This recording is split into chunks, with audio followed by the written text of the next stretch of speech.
What's up, my friends? It's the Just Case and Brand, and I'm so glad that you are back for part two as promised. Now, we are going to listen in to this story time about a young woman who went through all type of mental and emotional turmoil while she was exiting a relationship with an ex who was a pathological liar, narcissistic, and apparently had a lot of mental health problems. So tune in, subscribe, and comment. Part 32. Who the fuck did I marry? All right. So we're now in June. By this point in June, I have been offered the new job, accepted it, put in my 2-week notice at my previous job, and was going to be starting the new job later on in the month.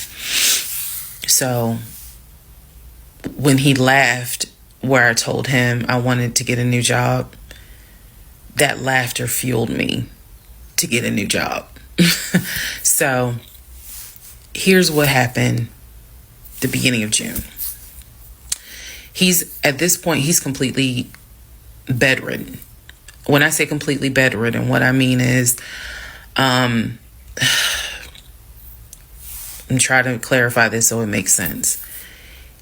From what I see, he is going to work, but he's calling out a lot more. Okay. So he had already left the condiment company and was working for Apple. So he's calling out quite a bit because the pain is pretty bad. So he's hardly eating at this point, hardly. For example, if I were to say, oh, I ordered a 10-piece wings, he's eating 2.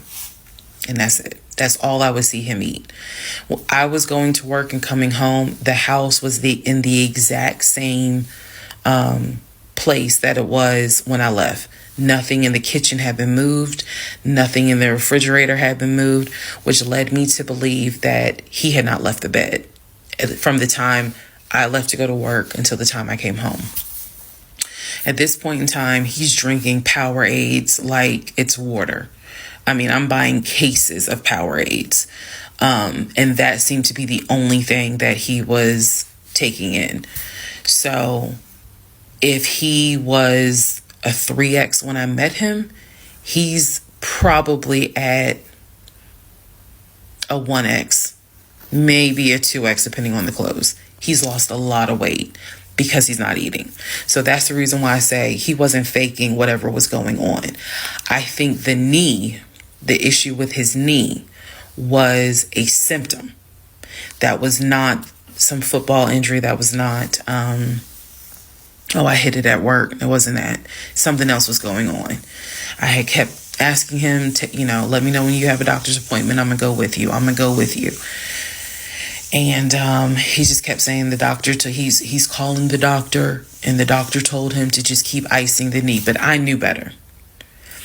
What was happening was I didn't care because of all the stuff I was finding out. So beginning of June, he is in the bed, sleep, and I get his phone. I ain't gonna lie. I got his phone. He had a work phone and he had a personal phone. It was the work phone that he had from the condiment company that apparently was never turned in. Follow me. It'll all come out. So he still had the work phone. It was deactivated. But he did not wipe the phone, if y'all know what I mean. Take all the data off. He did not do that. So I looked through the phone and I see this would have been text messages. Text messages between him and a woman named Peaches. I go back to the beginning of the text messages. This is on the work phone. This is the beginning of June of 2021. I go back to the text messages the beginning of the text messages between him and Peaches. Yes, that was her name, Peaches. I'm reading the thread because he's knocked out sleep. So I'm in the bathroom with the door locked, reading the thread. And what I can tell is that he met Peaches on POF. If you don't know what POF is, it is Plenty of Fish, a dating website. He met Peaches I saw the messages in June, so he met Peaches around February. Met Peaches from POF. And apparently Peaches was, there's no nice way to say it. Apparently Peaches was a prostitute. So the reason why I say that is because in the text messages, she's listing the prices. So he asked for a hand job. This is in the text messages. She told him it would be like $40. He asked how much would it be for oral. She said it would be $60, because it was $60 and $80. One was the price with the condom, one was the price without one. So no messages after that. She sent a picture, he sent a picture. No messages after that. So in other words, these messages were not back to back every single day. There's breaks in between the messages. So like a message was in March, the next message is in April. A message in April, next message is like 2 weeks later. So he's asking her the prices. Next message I see would have been from a few weeks prior to the date of this. So this was the beginning of June. The message is from sometime beginning of May, where he is thanking her and says to her, thank you so much. That was really great. I hope I can see you again. Then there's messages where she said, hey, basically she was at a new spot. She must have moved. So he said, okay, I'm going to come through. I'm going to come see you. He's asking her to confirm the address. He was like, is it the house with the brown trash can with a white car in the front? She says, yes. So I'm thinking he was actually in front of the house when he's texting these messages. Then again, he does whatever he does, and he sends her a message a few hours later saying, thank you. That was great. I'm reading all this. And I will tell you guys something that you may or may not understand. Some women may or may not understand it. The cheating didn't even faze me. Didn't even faze me. I didn't cry. I did not feel like, what did I do wrong? I was relieved. The reason why I was relieved is because up until this point, I kind of struggled a little bit on whether or not, God, I know, Lord, you hate divorce, but I can't stay with a guy that lies. So when I saw the cheating stuff, I was like, oh shoot, thank you, Jesus. Okay. Cause I know my Father in heaven's going to forgive the fact that I'm going to divorce him for infidelity. Go ahead. It's fine. Jesus will forgive me. So I was relieved, to be honest with you. Like, oh, okay. I got grounds now, bitch. That's how I felt. So saw the messages, forwarded the messages to my phone. I had to take my phone because the phone was deactivated. So I kind of had to do a little ghetto. Hold the phone up, take my phone, and take pictures of what I see on the phone, so that I would have proof on my phone. Then I put the phone back and continued on. Now, in the next part is the day that he gets kicked out. And I will tell y'all what happened. Part 33, who the fuck did I marry? June 17th, 2021. So, you guys have been on this ride. You now know exactly what information I did have. The morning of June 17th, which was his birthday, he was in the bed as usual. Powerade bottles all over the place because I wasn't in the mood to clean. And so I went in his room. He was awake. He was watching YouTube on his cell phone. He watched a lot of YouTube, watching these two guys that always were fixing Jeeps on YouTube. And if I saw them, I would know exactly who they are, but I can't remember their name. It's a popular show on YouTube. Anyway, so I go in there and I just calmly sit on the edge of the bed. And I was like, can we talk? And he was like, yeah, what's up? I said to him, I said, Legion, obviously I called him his name, Legion. I said, I'm going to ask you something. I just want you to be honest with me. So he starts, I can already see in his eyes, he's about to get defensive. And I was like, calm. Because this is the tone I had. Calm. I said, you never went to San Diego State, did you? He rolls his eyes and he's like, I said, calm down. Watch your tone. I said, you never went to San Diego State. I said, you never lived in California, did you? And he said, of course I lived in California. He's like, I fucking showed you the house I had in California. He said, and I told you about San Diego State. I was a private citizen. My dad paid for me to be a private citizen. And I said, okay. I said, I called San Diego State. And he looked at me. His eyes were like empty. Like he wasn't shocked. He wasn't like, oh my God. He was just more like, okay. I said, they have no record of you. I said, they have no record because you never went. You never been to California. So at this point, I'm very calm. And I'm just stating, I said, you never been to California. I said, I bet you've only lived in Georgia, Pennsylvania, and Rhode Island. At this point, now there's a little emotion behind the eyes. And I said, I don't think that this is going to work. And he said, what, the marriage?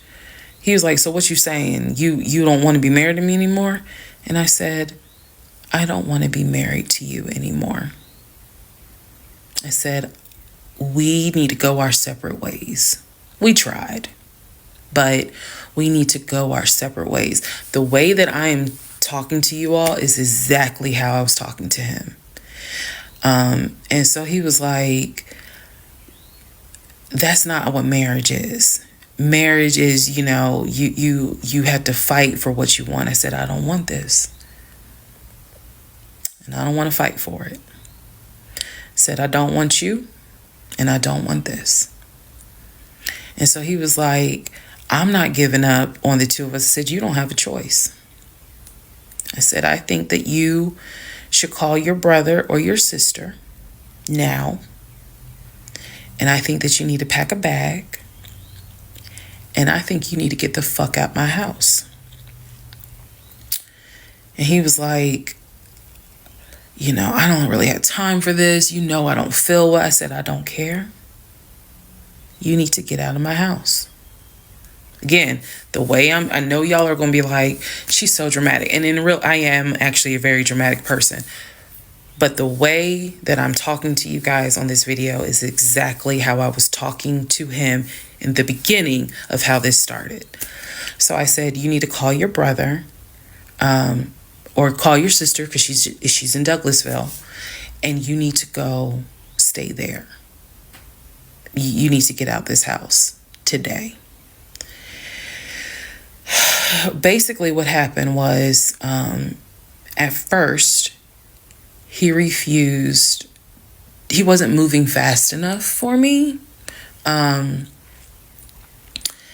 so he called his aunt. And his aunt was on speakerphone. Let me preface that. She was on speakerphone. And so she was like, what's going on? And he was like, my wife don't want me no more. She claimed that I'd be lying to her. I ain't never lied to her. When I heard this, what's the analogy I can give y'all? When I heard him say to his aunt, I ain't never lied to her before, something in me snapped. The best analogy I can give you, do y'all remember that movie Carrie? When she was at the prom and everyone was laughing at her. The blood had fallen down on her. And there was a moment where her eyes just went wild. And you knew something was about to happen. You just didn't know what. But y'all had pushed her too far.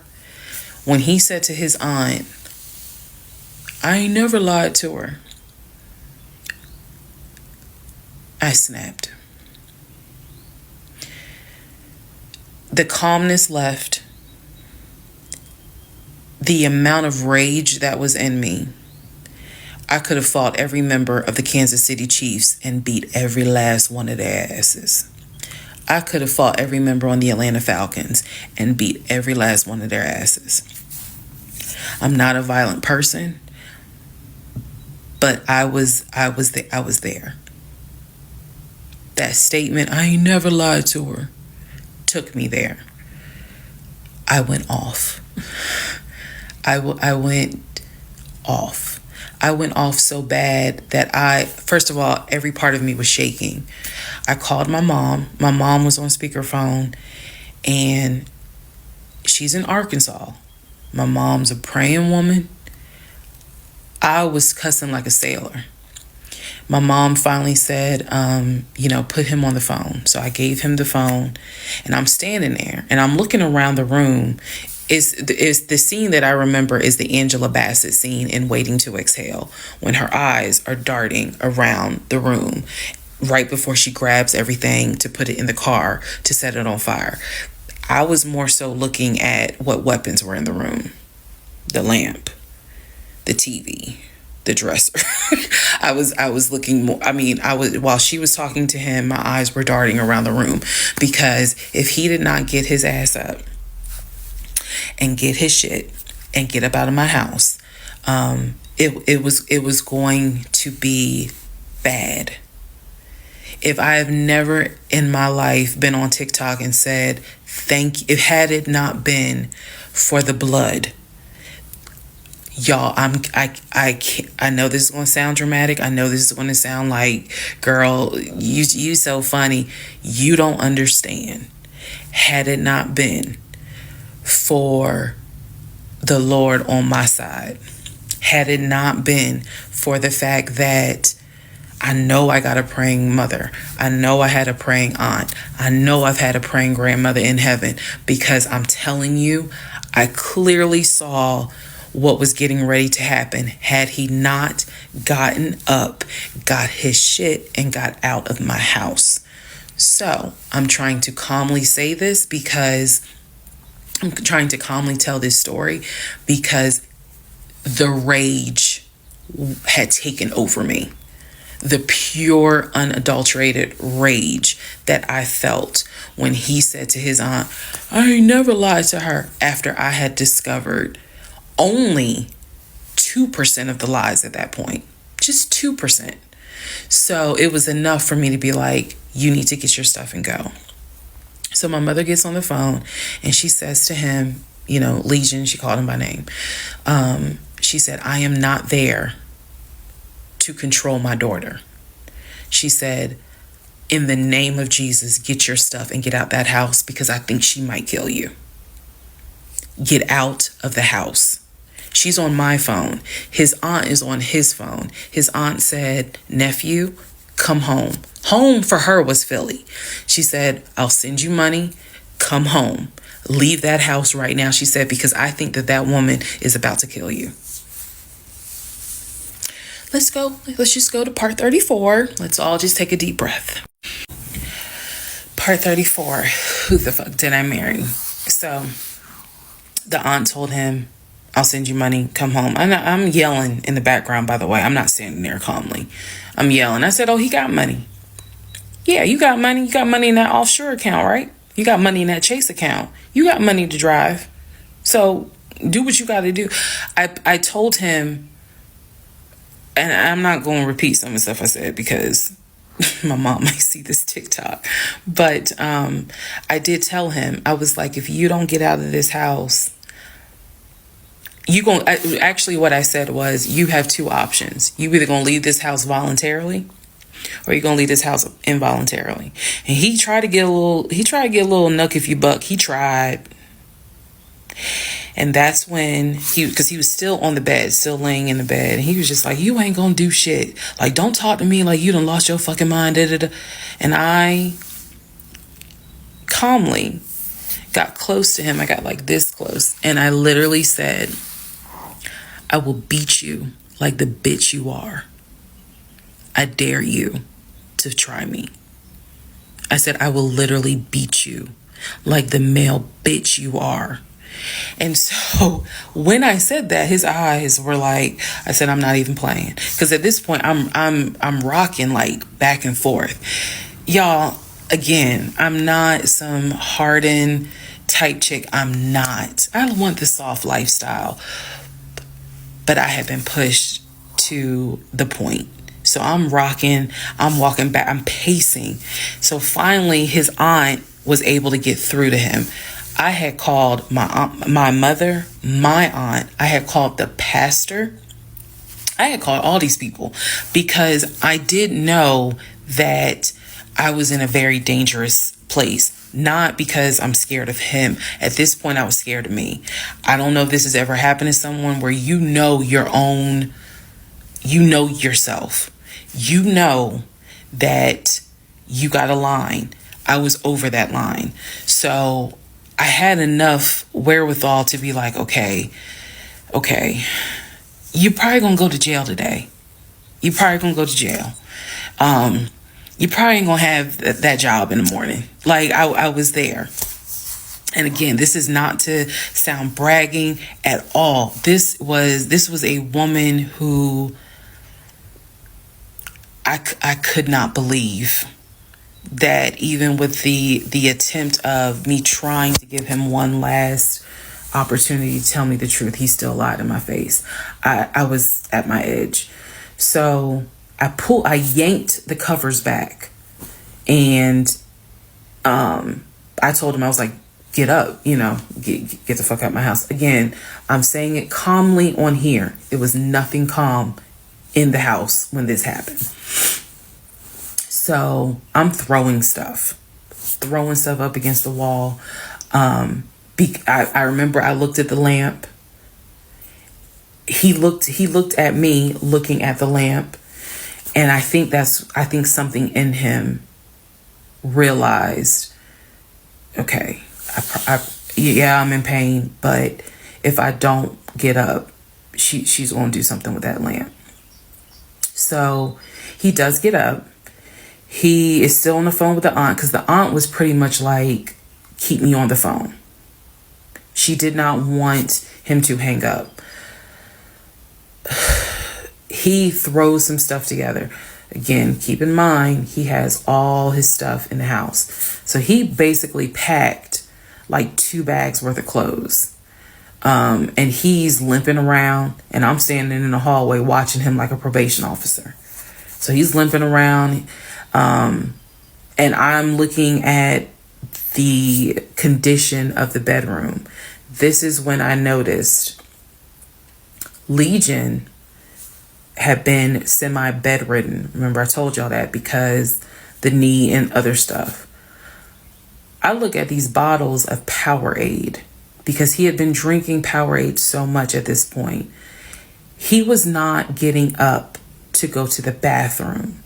He was drinking the Powerade and then using the empty bottles to pee in. So there was about 6 bottles around the bed. And I was like, what is this? Because again, I hadn't really been going in that room. I was busy being CIA, FBI, and Homeland Security for the past 2 weeks. So I was like, what is this? He was like, I'm going to throw it out. He grabbed a trash bag, put the bottles in there. And I said, what are in those bottles? I said, tell me. And I think I started like twitching. Like, tell me. That is not piss in those bottles. He was like, I couldn't make it to the bathroom. I was in too much pain. So at this point, I'm even more like, yeah, get the fuck out. Get out. Get out of my house.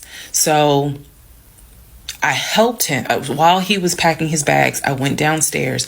I took the house key off of his keys. I went back upstairs. He had his 2 bags. I grabbed the 2 bags. Yes, I did. I grabbed the 2 bags. I had opened up the garage. I had already popped the trunk for his car and threw the bags in the car. I did that because I was like, you getting out this house. You getting out of this house today. You can't come back. You can't come back ever. So it took him about 2 hours from the time of I will beat you like the bitch you are, for him to actually leave the house. Again, I'm calm telling y'all this story. It was not calm in the house. So he eventually puts on some sweatpants. Now I can really see how much weight he has lost. But he puts on some sweatpants. He puts on a shirt. He's limping down. He's like, "You really gonna kick me out on my birthday?"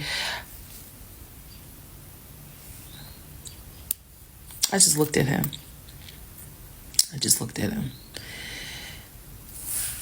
Opened the door. He went through the garage, got into his car, called, his aunt was still on the phone, and she was like, "I'm gonna send you some money." And that's the part I was like, clearly he has the money. Like, you ain't got to send him money. He doesn't even have to go to Philly. He can just go get a hotel for now. I don't care what he does. He just got to leave his house. So he ends up getting in the car, driving off. My mom calls and she's just like, "Is he still there?" I said no. I had not told her what all he had lied about. Even in the midst of me being angry and me going off, I never told him that I spoke to the ex-wife. I never told him I knew he was lying about the stepdaughter, because then he would have asked how, what makes you say that? So I did keep my word. I never told him I spoke to her. So he eventually left. I text a friend of mine. I text my landlord. I said, "I have an emergency. I need to know if it is okay to get the locks changed." Landlord was like, "That's fine." My landlord was super cool. Shout out to Mr. Patel. I went to Home Depot, bought brand new locks, text a friend of mine, asked him, "When you get off work, can you please come by my house? I need the locks changed today." So he was like, "Oh, okay, what's going on?" I said, "I'll explain it later." So to give you a timeline of June 17th, when I asked him about San Diego State and I told him that I know you've never even been to California, that was about 8:30, 9 o'clock in the morning. By the time he left the house, it was maybe going on noon, 1 o'clock. So this happened pretty quickly. If you're wondering, why did you even ask him? I already knew that I wanted out. I knew that.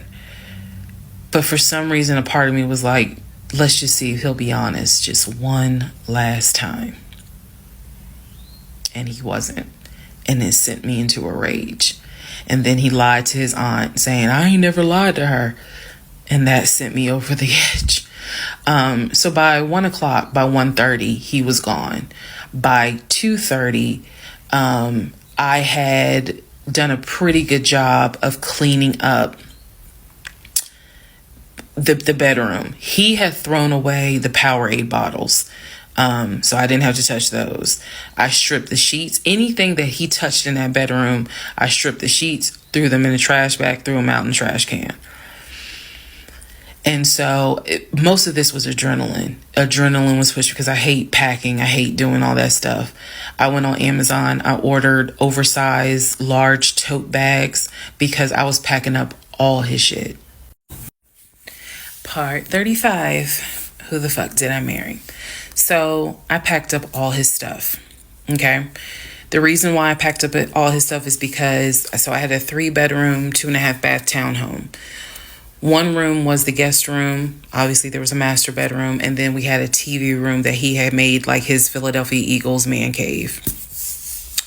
I was going to put everything that belonged to him, pack it up, and put it in the TV room, because the plan should have been that he's going to come back and get all his stuff. Okay. So that's why I did it. And honestly, it just felt good to pack up his stuff and go through it freely, because when he packed in a hurry, he left obviously really important things. He left all his Invicta watches. He left all his WWE championship belts. And if you know anything about WWE championship belts, you know those things are expensive. He left all his Jordans. He left suits. He left Cole Haan shoes. He left all that because it was such a hurry for him to leave. So all that was still in my house. So around 2:30, I think I wasn't even at a place where I could start crying. I was just too angry, still shaking, packing everything up. One of the things that he left is a photo album with all the pictures of his mom and dad and his siblings growing up. Now, I had the thought of I was going to have a burn party. And I was going to put it on Facebook Live. I was going to burn it with my friends and drink and dance and play music. But it's his deceased parents. I do have a heart. So I put that somewhere special, meaning I put it up in the closet. He had told me that he was going to come back and get his stuff. And so I just did not, I didn't throw anything out unless it was like something I knew was trash. Other than that, I put everything up and kept it, in the TV room. So that's June 17th. Also on June 17th, I had already ordered his birthday cake. I had ordered the birthday cake like the end of May because it was like a special birthday cake. So I also had to go get the birthday cake from the bakery in East Point.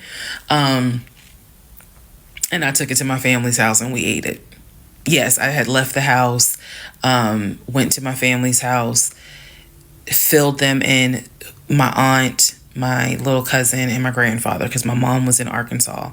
So went over to their house, filled them in on what was going on. They could not believe it.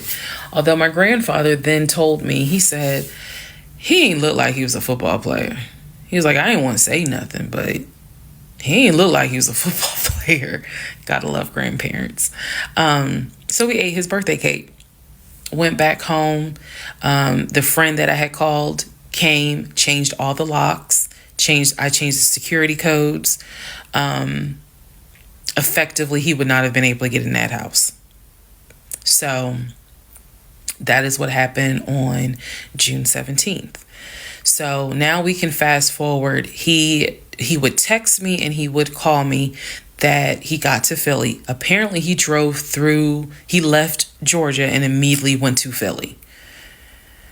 So he immediately went to Philly, and he did text me and said that he made it to Philly and he was staying at his aunt's house. I know that this is a short part. That's okay, because what we're doing now is I went through how we met. I went through how we dated. I went through how we got married.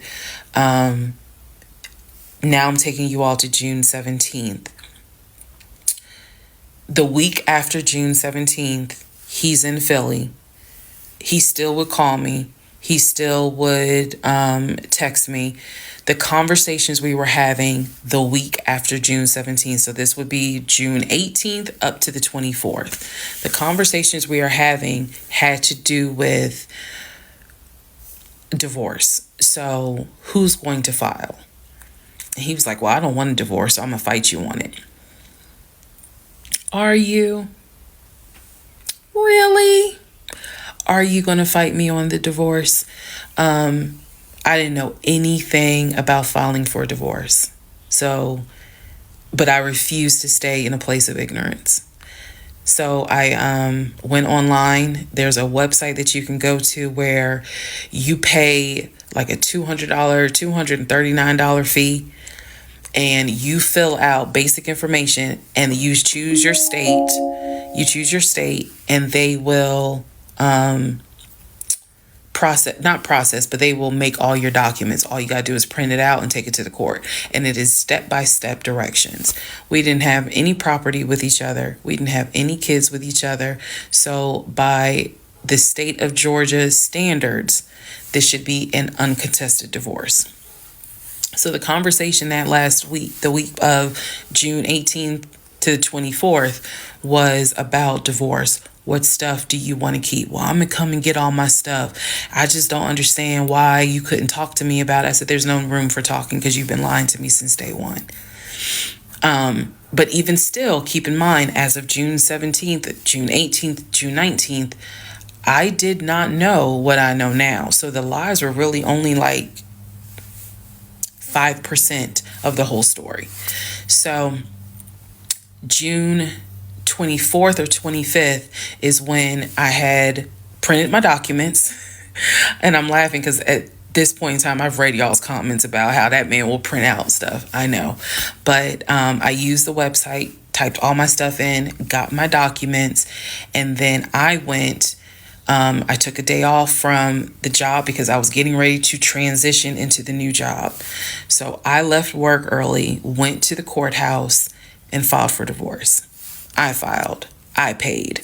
And then I already had the documents where he would have needed to sign so that it could then be entered into for a divorce settlement agreement.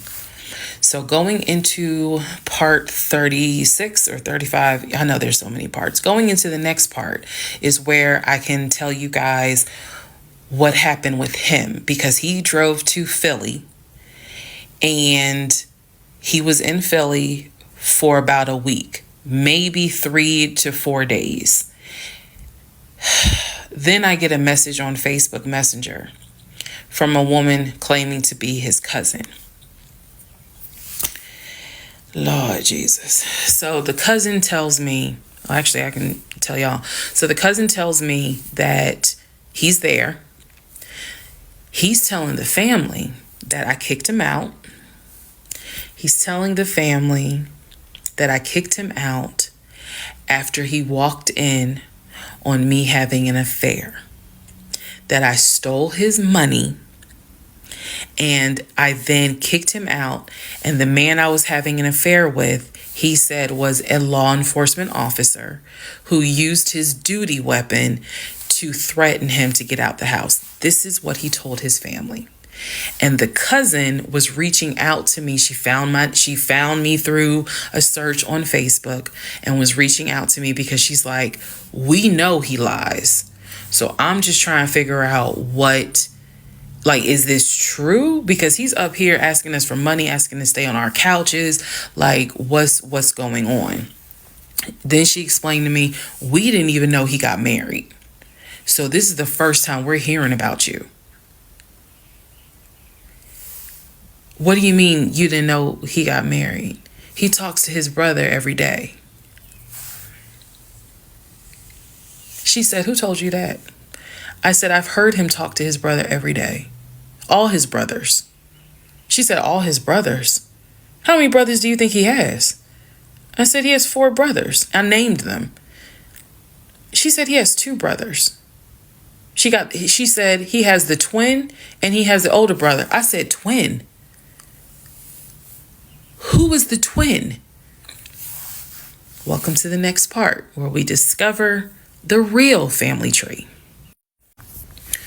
Part 36, who the fuck did I marry? The family tree. Please fasten your seatbelts and put the tray tables in the upright position. Let's go. All right. The cousin, I'm not going to name her. The cousin had reached out to me on Facebook, asked me to please give her a call. So this conversation was on the phone. Yes, I was actually speaking to her. She informs me again about the whole he's up there. He's telling everyone that he walked in on me cheating on him. It was with a law enforcement officer, and that the law enforcement officer used his duty weapon to threaten him to get him out of the house. The reason why I'm particularly mentioning the fact that he said it was law enforcement is because he was trying to get a family member, like one of his cousins, to call the agency of the law enforcement officer and file a complaint, which in hopes would then start an internal affairs investigation. Yeah. So, female cousin's on the phone with me. She's telling me everything that he is telling them. She's like, look, we know he a liar. We don't fuck with him. He's been a liar since a kid, but he's also family. She said, we didn't know at all who you are. So I thought that was interesting because I was like, you didn't know who I was, but his brother knew who I was. And so again, that's when I said to her that I was like, I've talked, he's talked to his brother every day. So why wouldn't the brother tell y'all that he had gotten married? And so she said, what brother?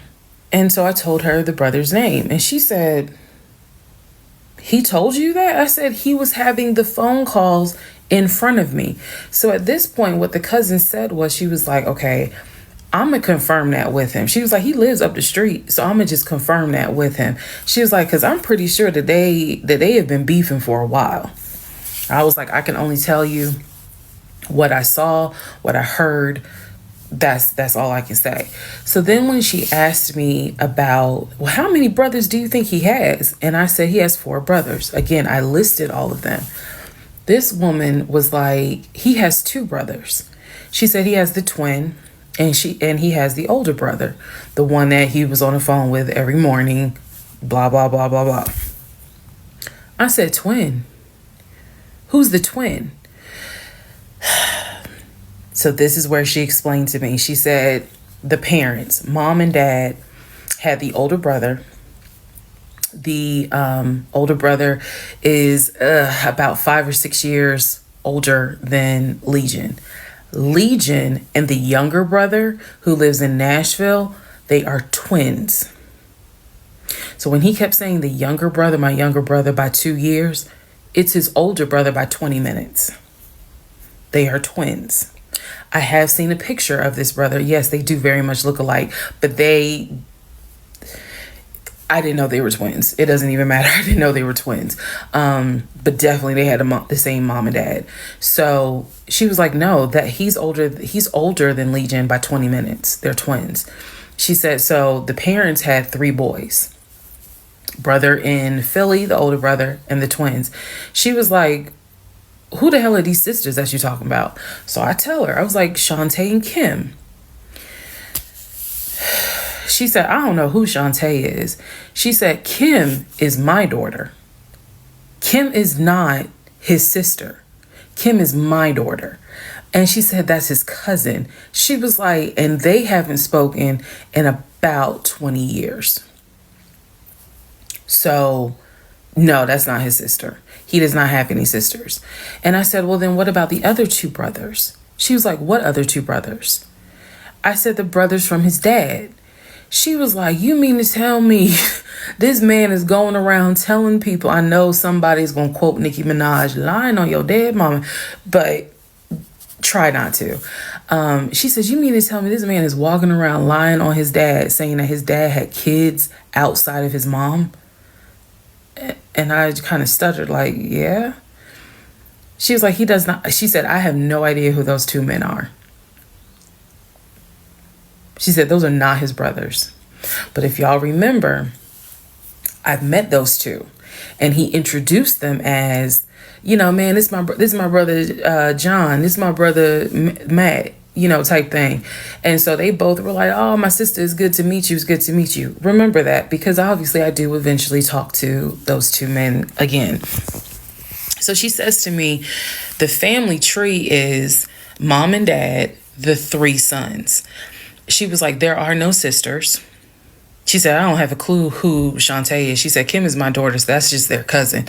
But again, they ain't spoken 20 years. I said, okay. And then there was the grandmother. She said, yeah. She named the grandmother. She was like, yeah, she died in like 2008. I said, yeah, he told me that she died in 2020. And that, all of you were coming down for the memorial service. And she's just like, she died in 2008. I said, then there was the uncle who also died from COVID. She was like, which uncle is that? I told her the name. She said, he's been dead since 2010.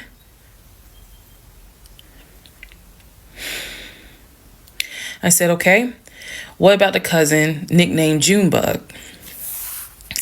Everybody got a cousin. If you're not African American, we all know a Junebug somewhere. And she just was like, oh yeah, cousin Junebug. She was like, man, that's crazy what happened to him. And I was like, what do you mean what happened to him? Because I know he has talked to his cousin Junebug on the phone a few months prior. He was like, and so she said to me, she said, yeah, he had passed away in like 2016. So this is now 3 people that she's naming that I recall him having either a story about or a phone call with, and she's telling me that they are all passed away.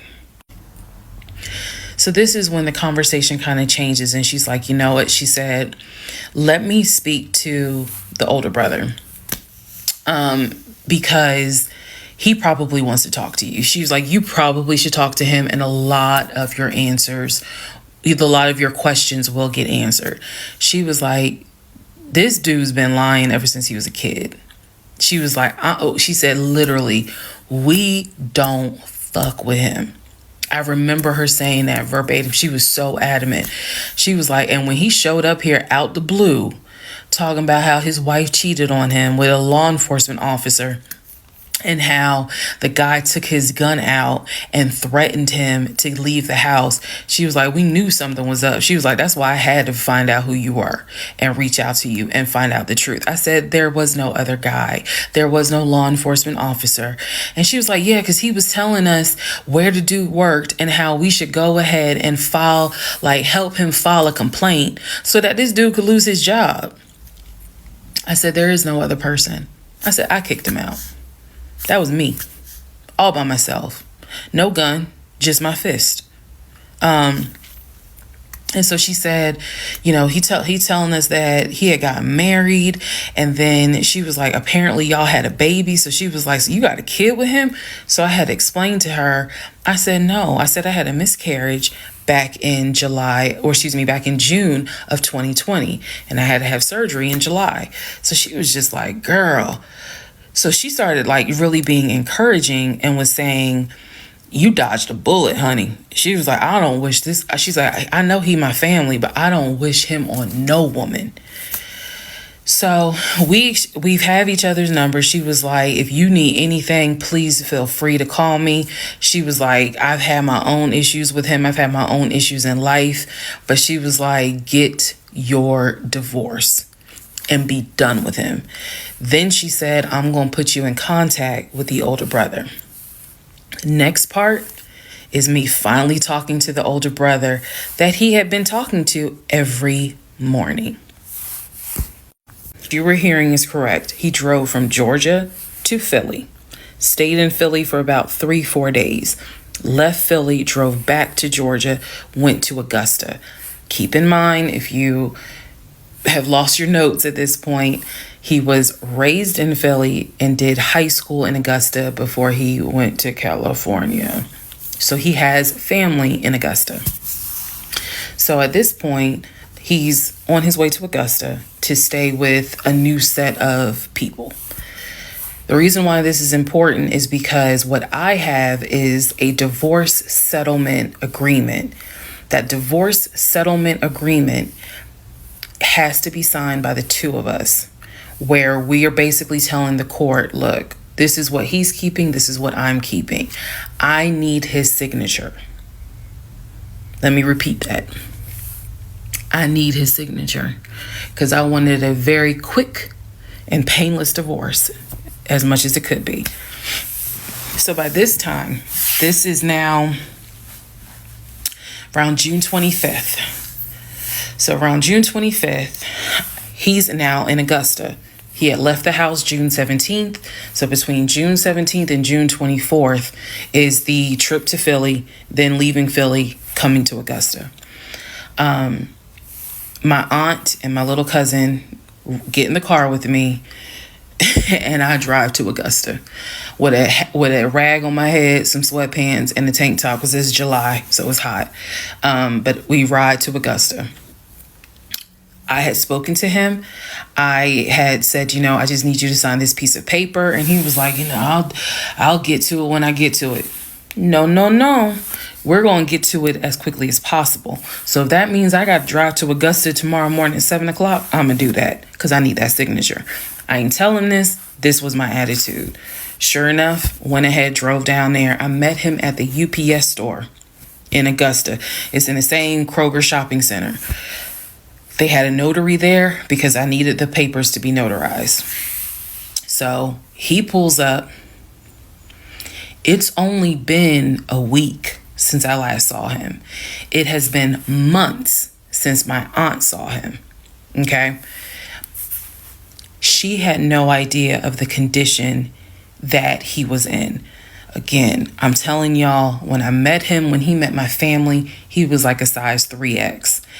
In just a short span of time for a week, he easily could have been in an extra large, maybe even a large, but was wearing 3X clothes. So he has told me this whole time, he didn't know I had spoken to his family. Okay, probably need to put that in there. He did not know I had spoken to his cousin. So he was telling me that he had a place to stay. He was staying with some family members, and everything was cool. He told me he was going back to Augusta because he had a job. That's what he told me. The family member, the cousin, told me, oh no, it's not that he had a job. We kicked his ass out because he's still lying, and we don't want anything to do with him. So when I saw him get out the car, I immediately knew, you probably have not washed in 3 days. I'm not overreacting. His nails had not been cut, so his nails were a bit long. He smelled like the Chattahoochee dump on a hot summer Georgia day. He stunk so bad. And for a moment, I did not recognize the man that I was legally married to. I did not recognize him. He almost looked, what's the word? Emaciated. I may be mispronouncing it, but the way someone looks when they've lost so much weight and it's almost like your skin and bones. He looked homeless. He smelled homeless. And my heart just kind of broke. It kind of did. I'll be honest, it kind of broke. It did not break enough for me to not get that signature though. So when he walked into the UPS store, you clearly could see that some of the people were like, let me get away from him. Me, I just was like, okay, so I just need you to sign right here, and I just need you to sign right there. Okay, and then a woman named Lauren came over and notarized the papers, and then we were done because he signed the divorce agreement. He didn't even read it. Reason why I'm pointing that out is because he didn't read the part where what's left in the house now belongs to me. Where he took technically what he was going to take. Everything else in that home belongs to me. Remember, I told y'all he had left all his Invicta watches. He had left all his WWE championship belts, his Jordans, a lot of his clothes, his Cole Haans. He had left all that stuff. He never even read the divorce agreement. So he signed it. I signed it. Lauren notarized it. We leave the store and I said, have you eaten? And he was like, yeah, I ate. It's just, my knee. So again, he's talking about the knee, but if you saw him, you would know there's way more to it than the knee. So I said to him, look, since you met me here, let me give you some money so you can get you some chicken nuggets. Yeah, that's what I said. You can get you some chicken nuggets. So I believe I gave him like $5 or $6. Go get you some chicken. I think I Zelled it to him, actually. Just go get you some food. Then because where he parked was not far. It was like, okay, I'm parked here. He's parked in front of me in the other row. So there's that aisle that you can drive down. So I walked him to the car. And I saw the condition of the inside of the car. And that's when I knew he's been living in his car. He's been living in his car. So clearly, I no longer had a question of, so where's this offshore account? Where's the U.S. bank savings account? Where's the checking account? Didn't have that question anymore. Because if you had money, you wouldn't be living in your car. You would not be in the same clothes that you were in when you left my house on June 17th. And this is now June 25th. So he was like, I'm gonna be all right. I'm about to start a new job. I'm gonna be cool. I got a family member I can stay with. Everything's gonna be okay. All right. I said, I will let you know when the divorce is granted. I said, I will send you a copy of the divorce decree. And he was like, okay. He said, well, how long you think that's going to take? I said, I'm not sure. I thought I had to wait 30 days before I could file the divorce agreement settlement form. And then the judge would grant it in 30 days. So basically, this is like June 25th. I'm looking at the end of August that it would take for the divorce to be granted, assuming there were no hiccups, assuming he didn't decide he was going to pull a fast one. So I told him, I was like, I'm going to file this, and then once we get the divorce decree, I'll send you a copy. He said, okay. He got in his car. I got in my car. I drove all the way back home, and he went to wherever he went. Next part is the next series of lies that I was faced with. All right, part 38 of Who the Fuck Did I Marry? I'm going to call this housekeeping and missing pieces. So, housekeeping. First and foremost, as much as I know you all have enjoyed this series, and some of you have told me how entertaining you have found it, the story will be done this weekend. So, in other words, I don't care how many parts I gotta film, it will be done this weekend. We're not going to drag it into the new week. So I just want to let everyone know that. So please be sure to tell your sisters, your mamas, your aunties, your cousins, your best friends, hey y'all, go ahead and watch all the parts, because she's saying she's wrapping it up this weekend. But I'll leave the playlist up, so don't worry. Also, let's see. I'm sorry for the people who were like, I keep talking really slow. I didn't know that I was, and they're like, you're just long-winded. I'm very detailed. So that's probably what you're feeling, is that I'm detailed and I'm trying to get everything out, again, in a responsible manner. So, you all have asked me if I will do a live. Yes, I will. I don't have any issue doing a live. I feel like if you're going to put the story out there, you know you're going to get questions. So if you stand on business and you stand on what you said, do the live. So yes, I will do a live, and I will let you all know when I'm gonna do a live. So it won't just be some random shit. I will actually do a live and let everyone know. So that way, if you have questions, bring them. The issue with doing a live is that I need moderators. So, because I just anticipate a lot of people have questions and I'm just one person, and I don't want to be accused of she's ignoring my question, which means there's holes in her story. Y'all, we all know how TikTok is. So, but I will absolutely do a live.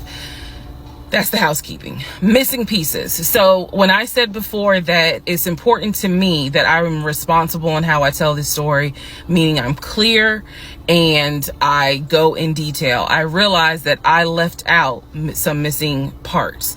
And it was brought to my attention by a number of you. Thank you, because I'm all for accountability. I did not go into how my ex-husband, Legion, left the condiment company and then went to Apple. I also did not go into detail on when my mom came to visit. Both of those were in the month of April. I was going to go into detail a little bit more on the Apple situation because, as you probably have figured out, of course something came out later on. But nevertheless, in terms of April of 2021, my mom came for a visit. She lived in Arkansas. She came to visit us. She came to visit us after we had that whole sexting on Facebook incident and just after we had started marital counseling. There were no fireworks during her visit. Nothing was weird. I did talk about how, my family has always been there. And if you spoke with my mom, she would tell you she didn't see anything out of the ordinary. But there was something in her spirit that just didn't sit right. She didn't talk to me about it at the time. She did not raise her concerns. She simply, when she came to visit, we welcomed her with open arms. Legion was excited to meet her. She was excited to meet him. We took my mom out to eat. It was a typical, very quiet, non-active visit. I didn't know what my mother thought until later on. So she didn't share with me during the visit, something don't seem right. She and I sat in the guest room talking. I never told her anything that was going on. Number one, because again, it goes back to that mindset of what happens in my marriage needs to stay in my marriage. And I talk about how I didn't think looking back, it was not a good idea that I told my aunt what had happened. My aunt is not the type that's going to tell my mother. That in other words, if you confide in her, she keeps it between you and her. So my mom never knew that there were any issues. And so there was nothing for her to be on mama bear mode. Had she known, this would have been a very different trip, but she didn't know. So she did come to visit. Everything went fine. He and I put on a united front. Oh, we're so happy. We're so, in love. And yes, behind the scenes was a whole different story.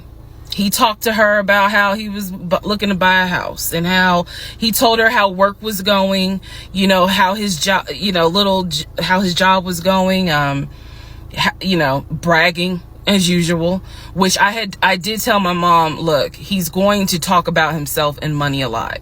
So, just change the subject. If he brings up a house, change the subject. That was my instructions to her, because I was like, I don't even want to get into the whole house situation. So other than that, uneventful. Now, once my mom left, this is still in April, everything was fine with him at the condiment company. As far as I knew, everything was fine. What ended up happening is he randomly came home one day and starts complaining about changes that are going on at the company. When he started complaining about those changes, it was things like, keep in mind, he is not VP of the company. He was VP of, I keep getting it wrong, but I think it was VP of production is what the memo says. So he was not the second in command for the company. He was upset that he was being blamed for, production stats, that the production was down. He was upset that his plant manager apparently had resigned. He was upset that some of the policy changes that were coming into play that would affect his plant. These are the things that he was coming home and complaining about. Literally, he would complain. He started complaining Monday. By Friday, he said, you know what, if they continue doing this, then I just need to find another job. He was like, I think I'm going to call my homeboy that I work with at Apple, and I'm going to see, what they have available. Yes, there were red flags going up. Of course there were. At this point, we're not even dealing with United Nations of red flags. We are dealing with the Olympics. We are dealing with the parade of all nations. Everybody got a red flag. So when he said that, I was kind of like, okay, because I had become numb to all the antics that he did. I was numb to it. So he literally said, I think I'm gonna call my homeboy and I'm gonna see what's at Apple. My response to him was, well, what about your salary? Would you take a pay cut? He was like, no, I'm not gonna take a pay cut. Like, I wouldn't leave unless it's gonna be the same amount or more money. Y'all, the next week, last week of April, I'm at work, minding my own business. He calls me and tells me, I've decided to resign. You what? I've decided to resign. Don't worry. Don't get all crazy. I had talked to my homeboy. There is a position at Apple, and I'm on my way there now to go and meet him so that I can get some information on the position. We're married, y'all. we're married. So what I said to him was, well, will you get all this in writing? His words to me were, of course I'm gonna get it in writing. I'm not stupid. You know what? I don't even want to talk to you no more. Click. That's the end of April. So that is how I was introduced to this Apple job. Again, if you stick with this series, you will find out exactly what happened. But that's how I was introduced to the Apple job. It literally was in a span of within 2 weeks. And he resigned from the condiment company and immediately said, I'm going to move over to Apple. Just wanted to clarify that. So, we will continue on. Part 39, who the fuck did I marry? Everything you're going to hear, probably in this part and the next part, all of this happens in the month of July, 2021. Divorce has been filed. It was filed the end of June. I got his signature on the divorce settlement agreement. I thought that I had to wait 30 days before I could actually file that with the court. And so this is kind of in the limbo period because I'm still within those 30 days. So he left a book bag at the house, book bag that had all kind of paperwork in there. Inside the book bag, this is the paperwork that I found. Number one, I found a packet from the condiment company where it showed his 401k contributions. It also stated in there that he had been terminated. So he was terminated from the condiment company according to the paperwork in the packet that I saw in the book bag that he left at my house. Also in the book bag were paycheck stubs from a previous job where he worked at a cemetery. The same cemetery that he took me to show me where his grandmother and grandfather were buried. So let's go ahead. I'll do this video and say this is what he told me. This is what I confirmed. He told me his grandmother and grandfather were buried there. He showed me a headstone with a family name on it. If you go back in previous parts, I talk about it. The truth is they are not buried there. He is of no relation to the people who are buried at that particular gravesite. Only reason why he knew about it is because he had worked there. Also in the book bag, it was a copy of a driver's license that he had. The address on the driver's license, now this I still don't have an answer to, but the address on the driver's license was the same address as the cemetery. Because I looked it up on Google. Also in the book bag was paperwork from another construction company job, meaning it was paycheck stubs from another construction company here in Atlanta that he had worked for. It did not have dates on it, so I don't know when he worked for the construction company. Also in the book bag paperwork was unemployment paperwork. So it looked like he had been receiving unemployment just before I met him. I met him in March. It looked like he had been receiving unemployment January and February. So once again, let's confirm. He did not work for the condiment company for 6 to 7 years. Also in there were scraps of paper from a temp agency where it was information on the job that he had been placed at. Where was that job? The condiment company. He would be a forklift / loader is what it said. So I interpret that to mean he can drive a forklift, but he would have been loading up the 18-wheelers for them to go out to their deliveries. Also in this book bag was paperwork from Clayton County courts, I believe, for a weekend, what is it called? A weekender jail. It was like a weekender jail receipt. So I had to do some research. So apparently what that means is that there is an option where if you have a job, let's say you were sentenced to 60 days in jail, but you have a full-time job. apparently the court can say, okay, you'll go to jail on the weekends. So in other words, you have to report to the jail on Friday at 5 o'clock, and you'll be there Friday, Saturday, Sunday. You will get out Sunday at 6 o'clock. Apparently that's actually a real thing.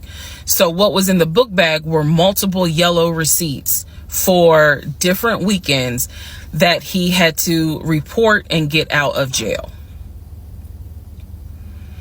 Last but not least, there were some additional pictures, and then there were some, and when I say pictures, I'm talking about family photos. And then there was another additional copy of his driver's license with the Douglasville address.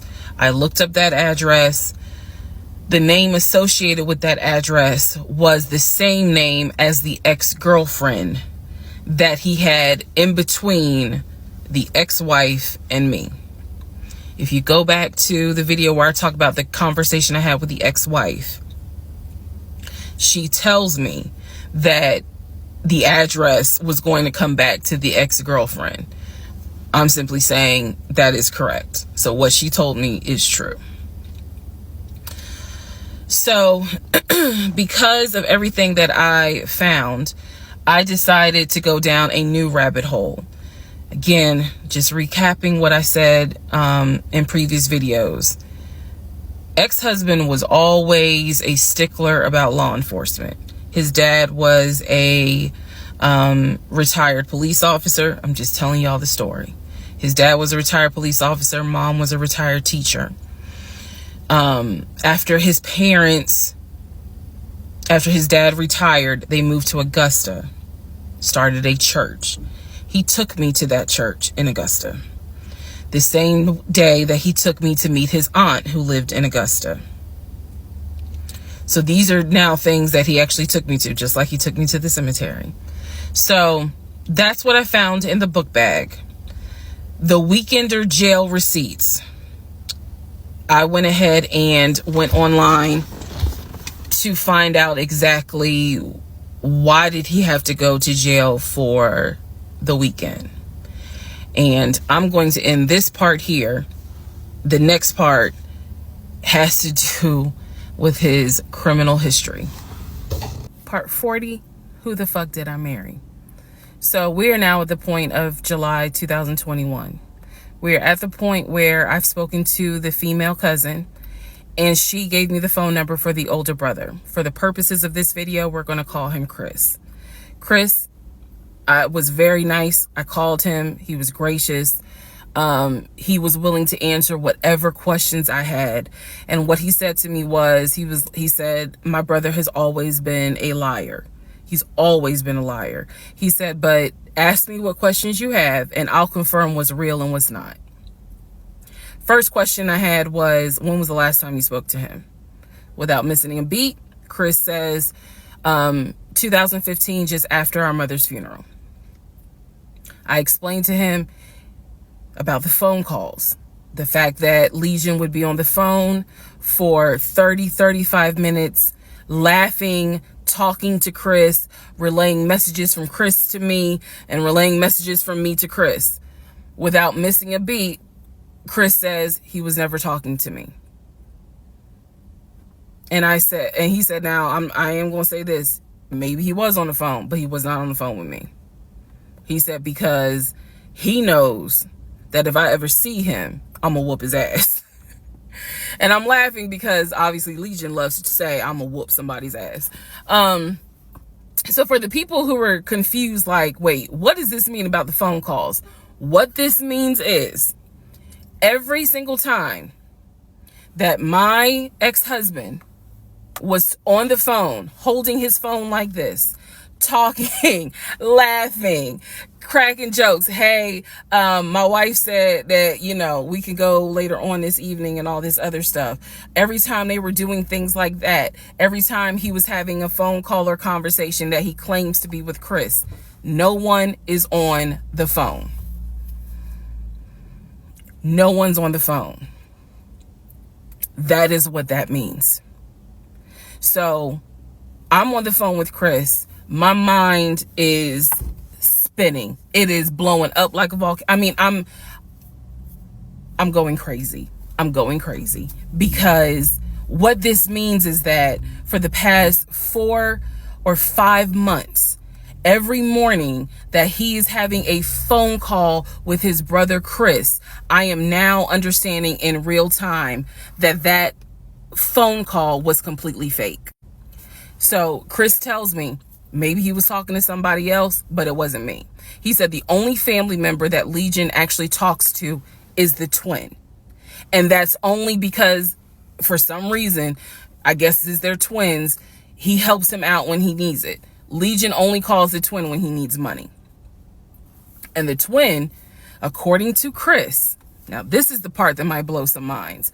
The twin brother, the one that is older by 20 minutes, is VP of his company, is married, drives a luxury car, and lives in like a 4 or 5 bedroom house in Nashville. So Chris is saying to me, he was like, it sounds like he took the identity of the twin and was trying to act like that's his life. And it's not. He was like, that nigga ain't never had no money, ain't never kept a job a long period of time. And he was like, and you're telling me that he claims he was VP of a company? And so he was like, did you ever see anything? Did you ever meet people like Chris? I respect the fact that he was asking me the same questions y'all are asking me. Did you ever meet any family members? And I told him, I said, I met your aunt. Well, what aunt is that? I told him her name. He said, that ain't our damn aunt. I don't know if y'all have ever dealt with people from Philly. So he was just loud. He was like, that ain't our aunt. He said, that is our mother's best friend. And I don't trust that hoe.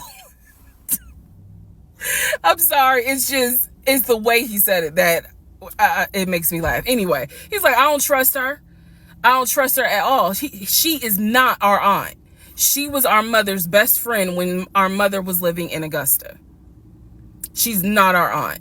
So then I explained to him about the other brothers. The brothers, remember, there were 2 half brothers from his dad. One lived in Baltimore, one lived in Augusta. Chris is on the phone saying, I don't know who them niggas are. They ain't related to us. He said, our dad never had other kids. He was like, so you mean to tell me this nigga going around telling people that our dad had kids on our mom? And I said to him, well, the way he actually put it is that the 2 brothers came before y'all. He was like, hell no. No.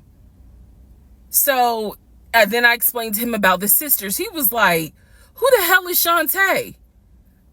And I was like, Shantae, again, I'm just telling you what I was told. Shantae is a sister that lives in Douglasville, married with 2 kids. He was like, no, we don't have a sister. Told him about Kim. He was like, Kim's not our sister. She's a cousin. And he said to me, and I know she ain't talked to him in forever in 2 days. He said, so everyone, the only people who are his family members is Chris and the twin. He's like, we got some cousins up here. I told him about Junebug. I told him about the uncle. I told him about the grandmother. And he's just sitting back like, oh my God. He said, he was like, I realized that every relationship my brother gets in, he gets worse. And it sounds like he is actually worse than what he was in the last relationship. And I thought he was talking about the ex-wife that I had spoken to. No, he had no idea there was another wife. Because again, he hasn't spoken to him since 2015. So he was like, the best thing I can say to you is this. He said, thank God you ain't have kids with him. He said, get your divorce and forget you ever met this man. And he was like, and I know how that sounds because he's my brother. He said, but if I didn't have to claim him, I wouldn't. And I said to him something that I should have probably said in this whole TikTok series. This is not someone that you forget. This is not a situation that, man, I don't even remember him. No. What I don't remember is the version of myself before I met him, because nothing so far has turned out to be true. The only thing that Chris was able to tell me is true is that, number one, yes, there is a brother in Philly, him. Yes, there is a brother in Nashville, the twin. Yes, both parents are deceased. That is what I was told from the beginning. Those pieces of information are true. The grandmother did die in 2008. He was like, no, she didn't. She definitely didn't die in 2020. I told him how I found the obituary. And so he was like, and the uncle, he said, which uncle is he talking about? Because if you guys remember, back in one of the parts, I talk about where he said his uncle was giving him advice on why he should not open up his savings account to let me see it. He would not let me see it. And so I'm telling Chris about the uncle, and he was like, that uncle been dead for years. I told him about Junebug. He said, Junebug been dead for years. And I said, Chris, he was having conversations with Junebug on the phone in front of me. He was like, it wasn't Junebug. He said, it sounds like my brother was making up the conversations. He said, he definitely was making up the conversations with me. He said, hell no, I ain't gonna be on the phone at no 6 o'clock in the morning. So the conversation with Chris solidified that this is the actual family tree. And no, there were never any conversations with his brother every morning when I was getting ready to go to work. They had never talked. On to the next part. Part 41, who the fuck did I marry? So this is a continuation of my conversation with Chris, which will then lead into some other stuff.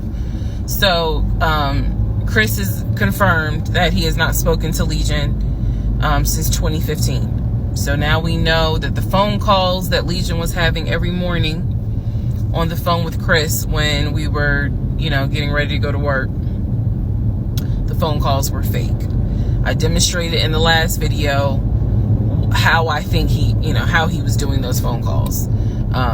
Because he would relay messages from me to whoever was on the phone. So Chris and I also then talked about their parents. So if you remember in the beginning, I told you from the get-go, this man was, very respectful of law enforcement because his dad was a retired Philadelphia police officer. The mom was a retired teacher.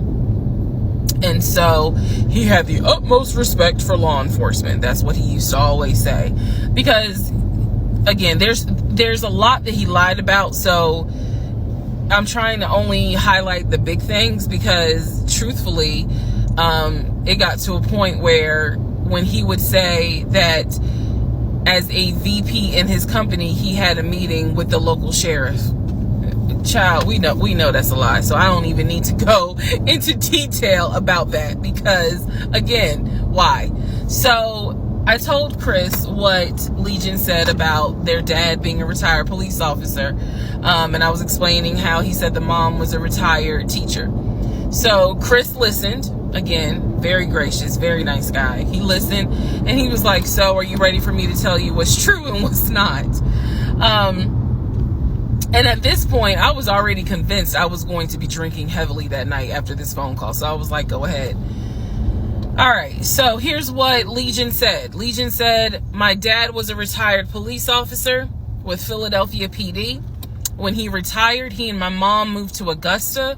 I was there for high school, and they started a church. He took me to that church in Augusta and showed me where the church that they started. The truth. Dad, according to Chris, their dad was nowhere near the church. That man ain't go to church on Easter. He ain't go to church on Christmas. He was like, my dad he ain't stepped foot in the church since the day he got married. That was the last time he went to church. He ain't have nothing to do with church. He said that their father was the furthest thing from a pastor. And he was like, I love my dad, but that man drank, smoked, and he was not a pastor. The mom was not a retired teacher. She did substitute teach at one point, but she was not a retired teacher. The dad was a truck driver. And not only was the dad a truck driver, at one point, he was a correctional officer. And so I said to Chris, I was like, I said I had no idea, of course. I had no idea. So now we know the truth. The dad was never in law enforcement. And I'm not knocking correction officers. I want to make very clear, because I know that sometimes people that work in law enforcement feel like, look, when I'm out there patrolling, that is not the same as being a correction officer, and correction officers may feel the same. So I just want to give the distinction between the two. So the dad at one point was a correction officer. However, his primary career was a truck driver. And so the dad would do long hauls. So Chris is explaining, no, he was like, now that's funny. He said, if you knew our dad, you would understand how funny that is to even insinuate that he was a pastor. And so I told him about the church that we went to. He was like, oh, okay. So he took you to a church in Augusta and told you that was our parents' church. He was like, now our mom used to go to church, every now and then. But he said, our dad ain't been to church since the day he married mom. So the church that Legion took me to and said that his parents started that church, that was not true. So he just took me on a field trip for nothing, basically. So I told him about the weekend, because I did tell Chris where I worked. And that is when Chris said to me, because at the time I worked in a law enforcement agency, and he said to me, now how does that work? He said, because Legion, he done been in trouble a few times. And I was like, what do you mean? Because I had not yet gone online into the court system to see what type of trouble he's been in. And so he explained to me, he was like, just run his criminal history and you'll see it for yourself. He said, because I don't know all the charges, but run his criminal history. I said, okay. He gave me some homework. I'll run his criminal history. So again, he cleared up a lot of stuff in regards to the family dynamics. He did explain to me that, yes, he does have a daughter. He and his ex-wife are divorced.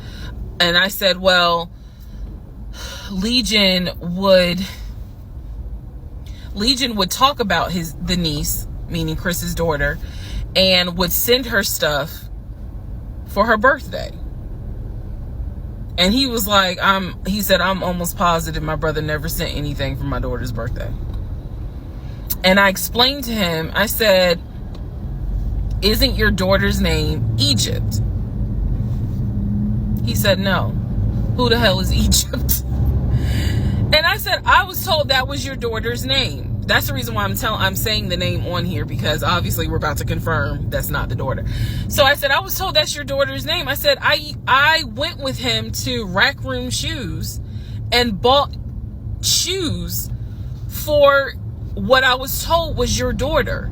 And she lived in St. Louis with your ex-wife. He said, no. He said, my daughter and my ex-wife do not live in St. Louis. He said, I don't know who Egypt is. He was like, are you sure it wasn't for a woman? And I said, well, it was kids' shoes. And he was like, no.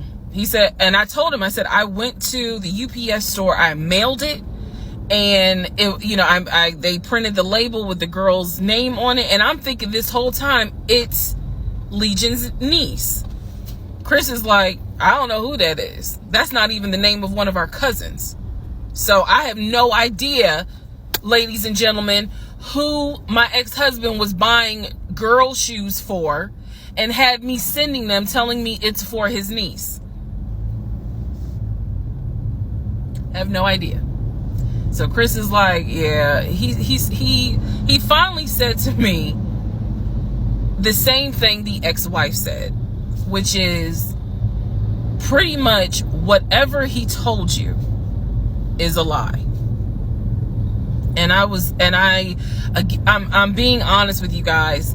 It is very hard to comprehend that everything is a lie. Like, there has to be something that's true. I'm like, how was he paying?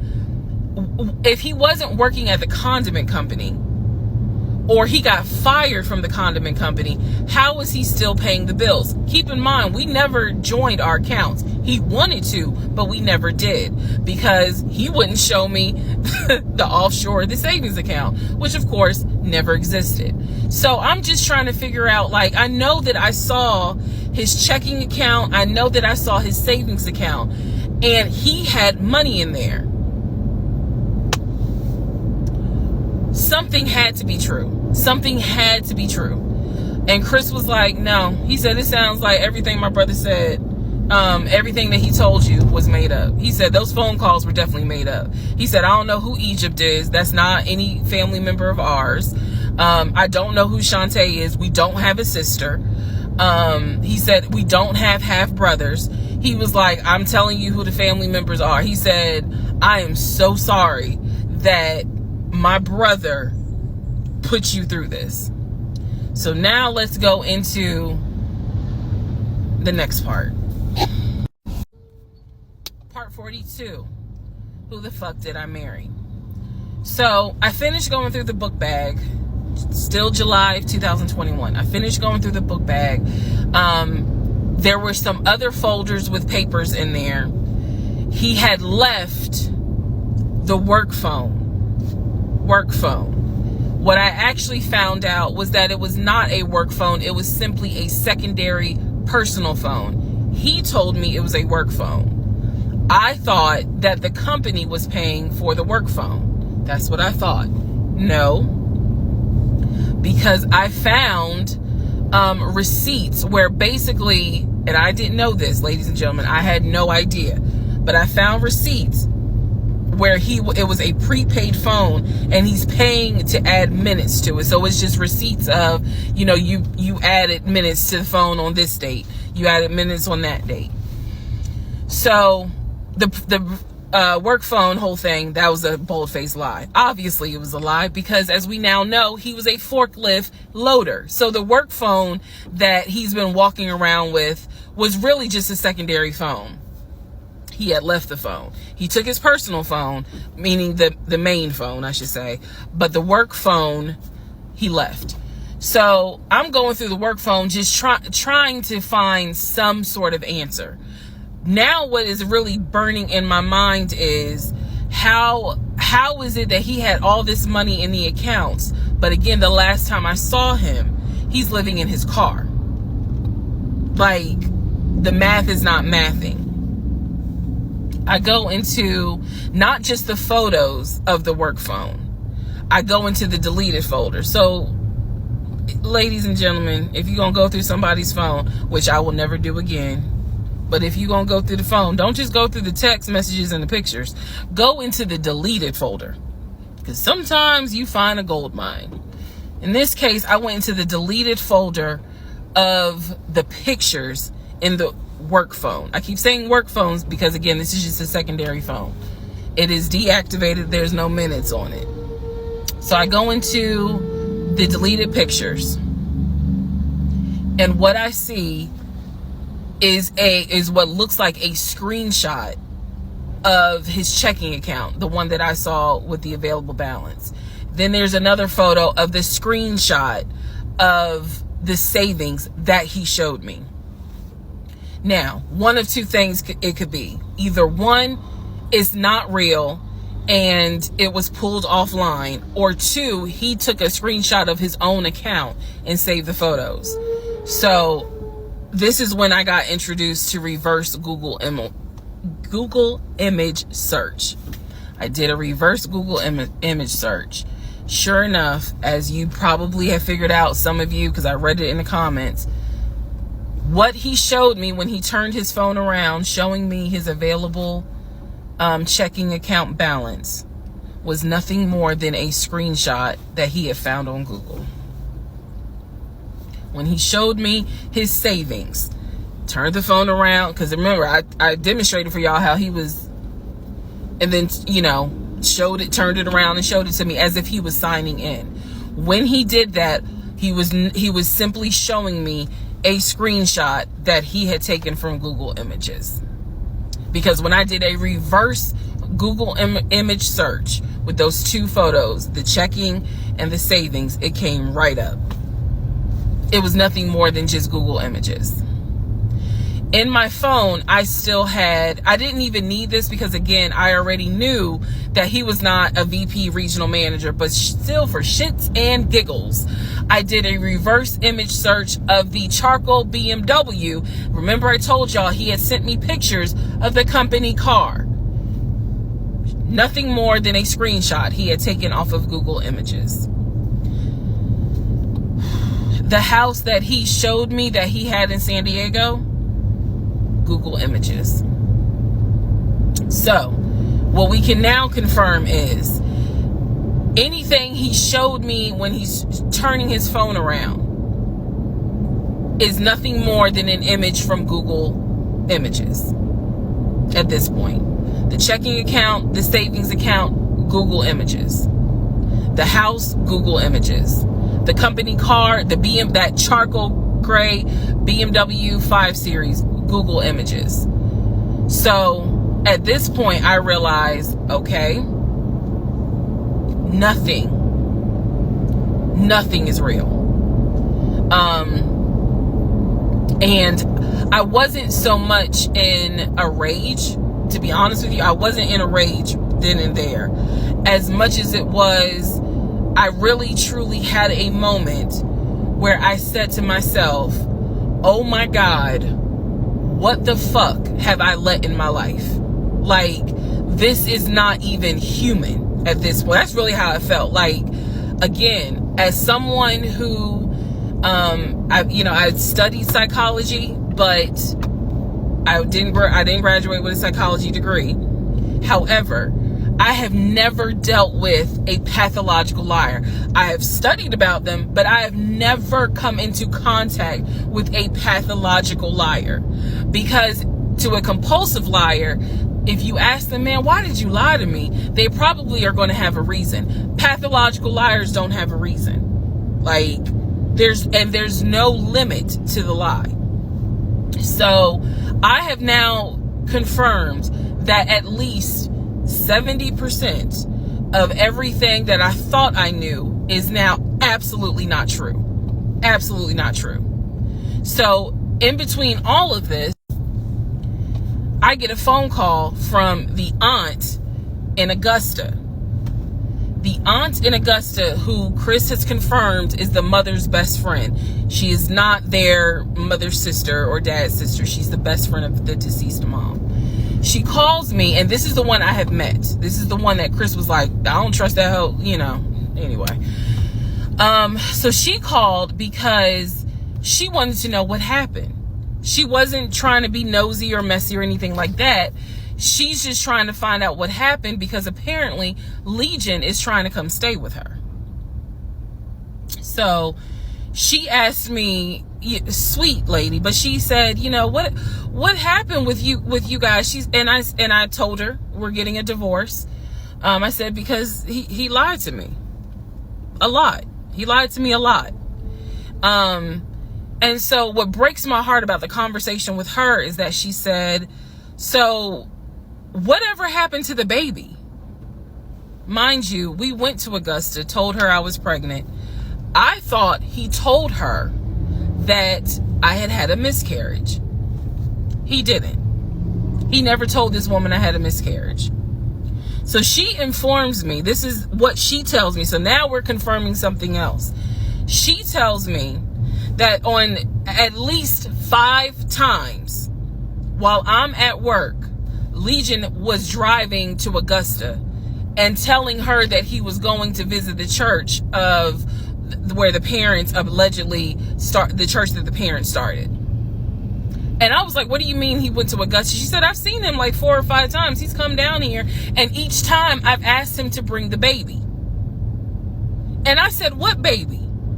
And she said, the baby that y'all had. He told me that y'all had a baby boy. And I said, no, ma'am. I said I had a miscarriage in June of 2020. And she said, oh my God. Oh, she was doing that whole thing. She said this whole time he told me that y'all had a son in January. And I have been asking him for pictures. I have been asking him to bring both of you down here so I could meet him. And he always had an excuse as to why he wouldn't bring the baby. And the last time he was in Augusta, he said that he was leaving you and he was taking the baby with him and that you were at work. I am not making this up. That is what that woman told me. And I just was like, no, ma'am. None of that is true. There is no baby.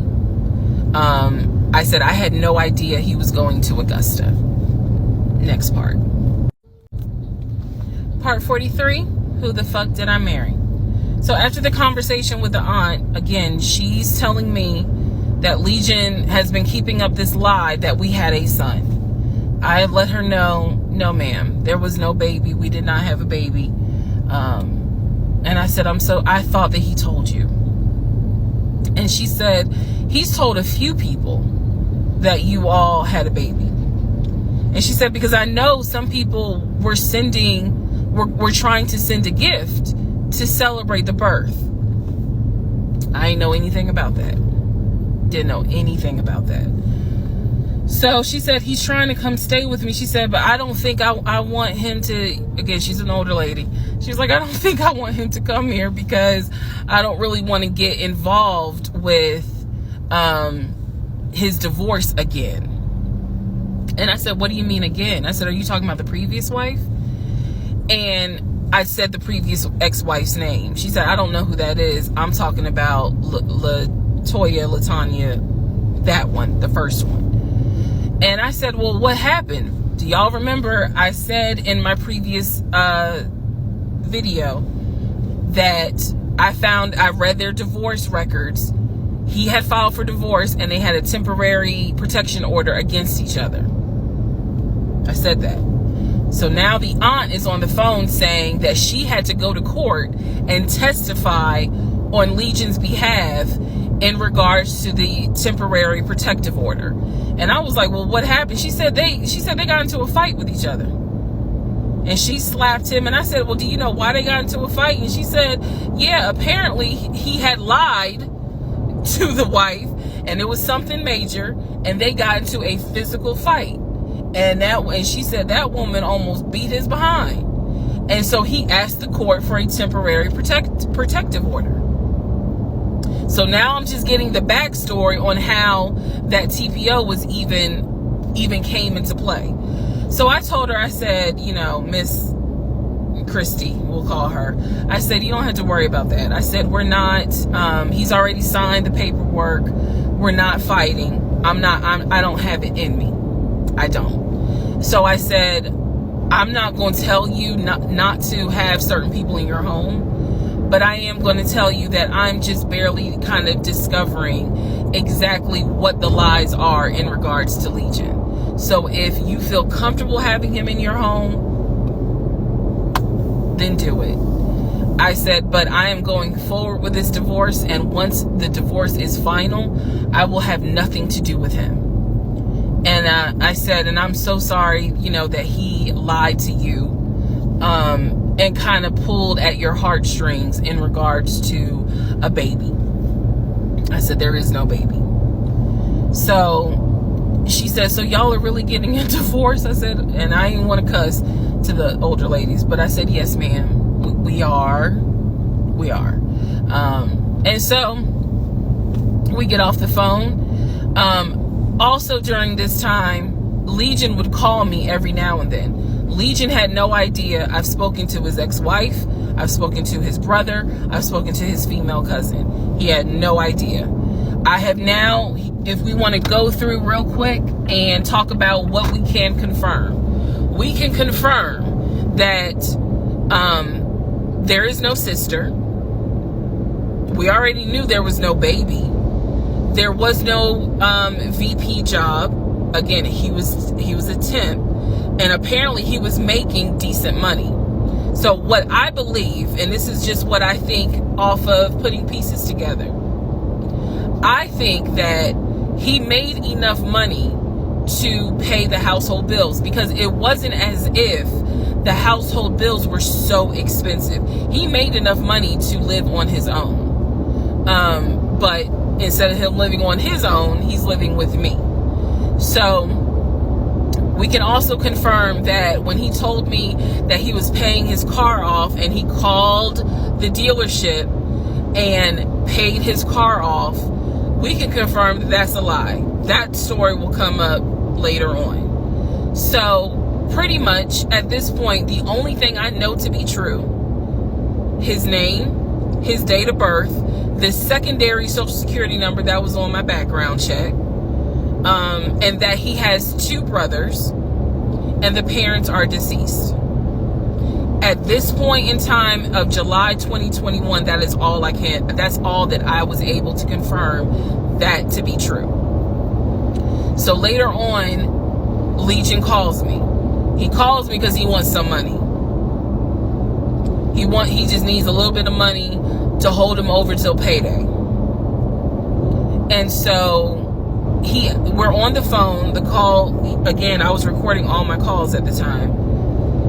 We're on the phone, and I finally kind of confronted him, number one, about having a twin. That's when he tells me, you know, I don't know why I lied, but I don't really talk about him. Number two, I asked him why did he get fired from the condiment company. His story is that he got fired because he had helped a truck driver and he was not supposed to. I know it's a lie. Y'all don't even have to tell me. I know it's a lie. Number three, I asked him, why did you tell your aunt that we had a baby? He claims he never told her that, and that she's old and she didn't know what she was talking about. So then I asked him if he was ever in trouble where he's been arrested. And he said, yeah, I've been arrested as a juvenile, but my father had my record expunged. I said, were you ever arrested as an adult? He said, nah, I ain't never been arrested as an adult.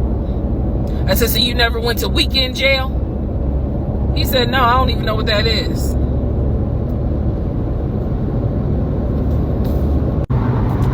So he doesn't know what weekend jail is. That's his story.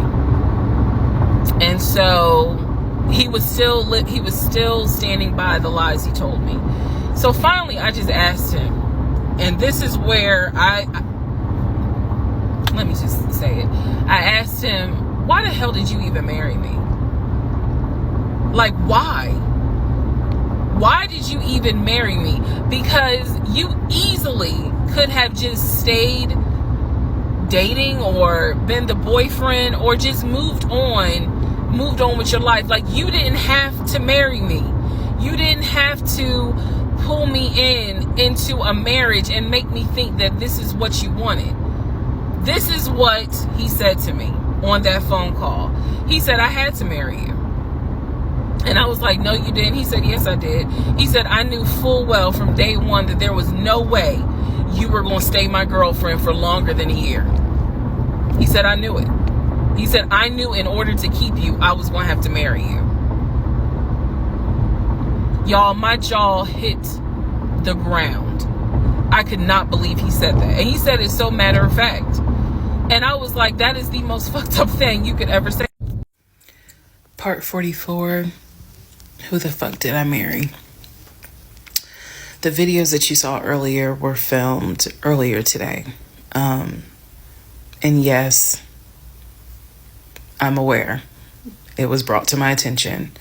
I had to make a decision whether or not to finish, keep my word, or stop, disappear. I mean, disappear.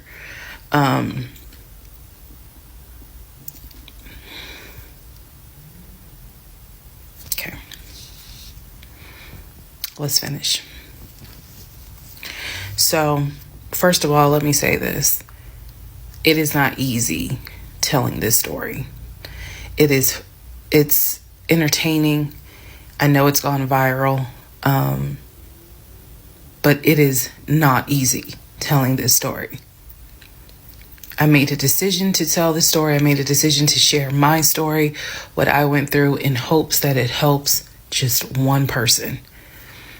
But I would be remiss if I didn't tell you all, it is not easy telling this story, to relive it, to face certain things out loud that I had to face internally. Just want to say that. So I will push forward to finish, but today got to me. The toll of this got to me today. So I know that you all are like, we're waiting on the next part. We're waiting on the next part. I appreciate that. And I get it, because if I was in those shoes, I would be waiting too and be like, where is it? So I understand that. But the toll was real today. All right. So with that being said, we are still in July of 2021. I had talked to the brother, Chris. I talked to the aunt. I talked to all these people. And now was the time where I had saw the receipts for the weekend jail type thing. So I went ahead and did a search for his criminal history. I ran his criminal history. I did that on my own at home with my money. So this was not, I think someone had asked if I did anything with my job. No, I did not. I know better. So I ran a criminal history, or I paid for a criminal background report. For him to say that he appreciates law enforcement so much, it was obviously a lie, because the criminal history showed that he had been arrested for criminal trespassing. He had been arrested for suspended license, suspended registration. But the big thing was impersonating an officer. If you don't know anything about impersonating an officer, it is a felony. Period, point blank.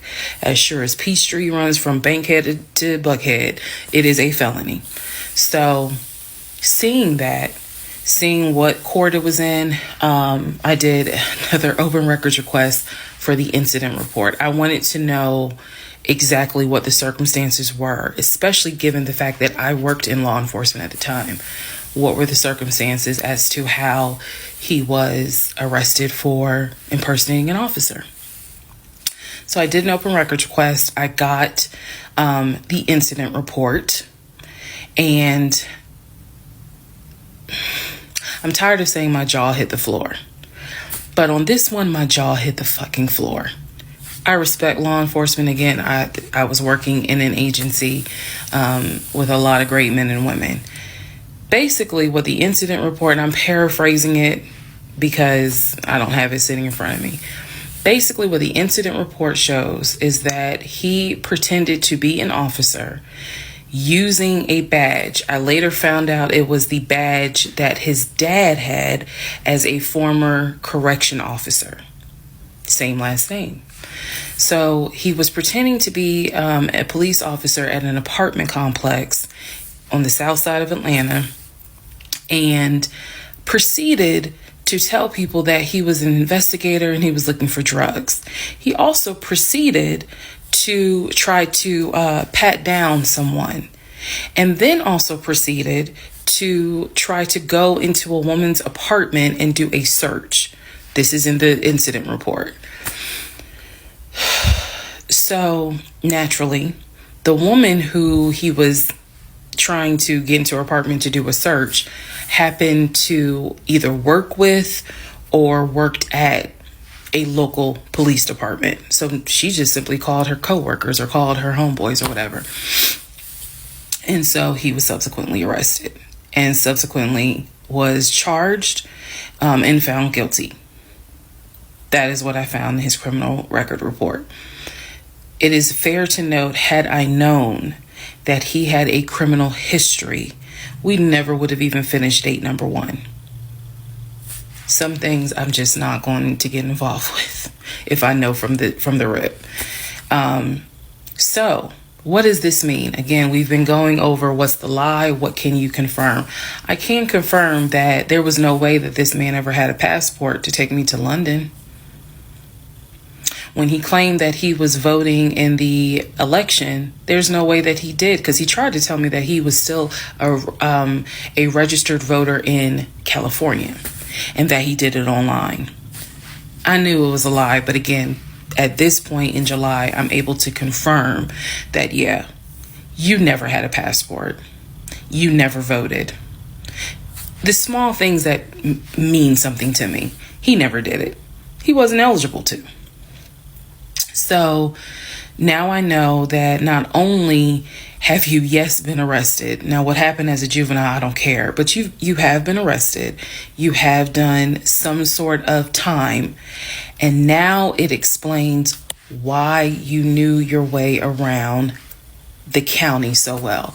If you go back to the previous videos, I had mentioned that I was wondering, how do you know your way around here? And the story was his sister used to live in this county, and he would come visit when he would fly in from California, when he would go see his parents in Augusta. That was the story. So that explains the criminal history. And I'm also going to take you guys back and remind you when I had to go in for my polygraph, and how the polygrapher had asked me, do you know anyone that is a convicted felon that you have relationships with, blah, blah, blah. And remember, I said to him, my husband and I are estranged. I honestly don't know. Fast forward to July, where I find out that, yes, in fact, on top of everything, I was married to a convicted felon.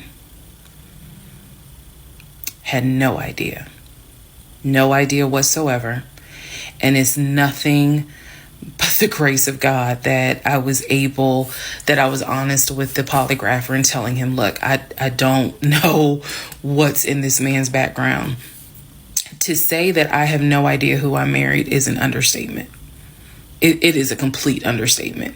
It's fair to say, well, you only knew him for like 2.5 weeks before you quarantined with him. That's fair. And I can understand that, and I take responsibility for that. But in the big scheme of things, I had no idea the creature that I was sleeping next to every night. No idea. All right, part 45, who the fuck did I marry? So we are now end of July, August time frame. During this time, Legion basically disappeared. Remember, I'm still waiting on the final divorce decree to come up. I'm actually waiting for the 30 days to be up so I can file the divorce settlement form. So I'm waiting on those 30 days to be up. I'm playing nice with him. I'm being cordial. I have uncovered all kinds of stuff. But just in case he was going to act a fool, I was trying to be cordial. So I had spoken to him on like a Monday, and I was trying to get a hold of him for something, but I'm the one that initiated a phone call in the coming days. Never heard from him. Never heard from him at all. His phone was dead. It was going straight to voicemail, and I genuinely was worried. A few days turned into a week. By the time I hadn't heard from him in a week, because I knew he was not living anywhere but his car. I knew that. So this is what happened, y'all. I first reached out on Facebook. Remember, even though he has told me that he had all these siblings, we know he didn't have all these siblings.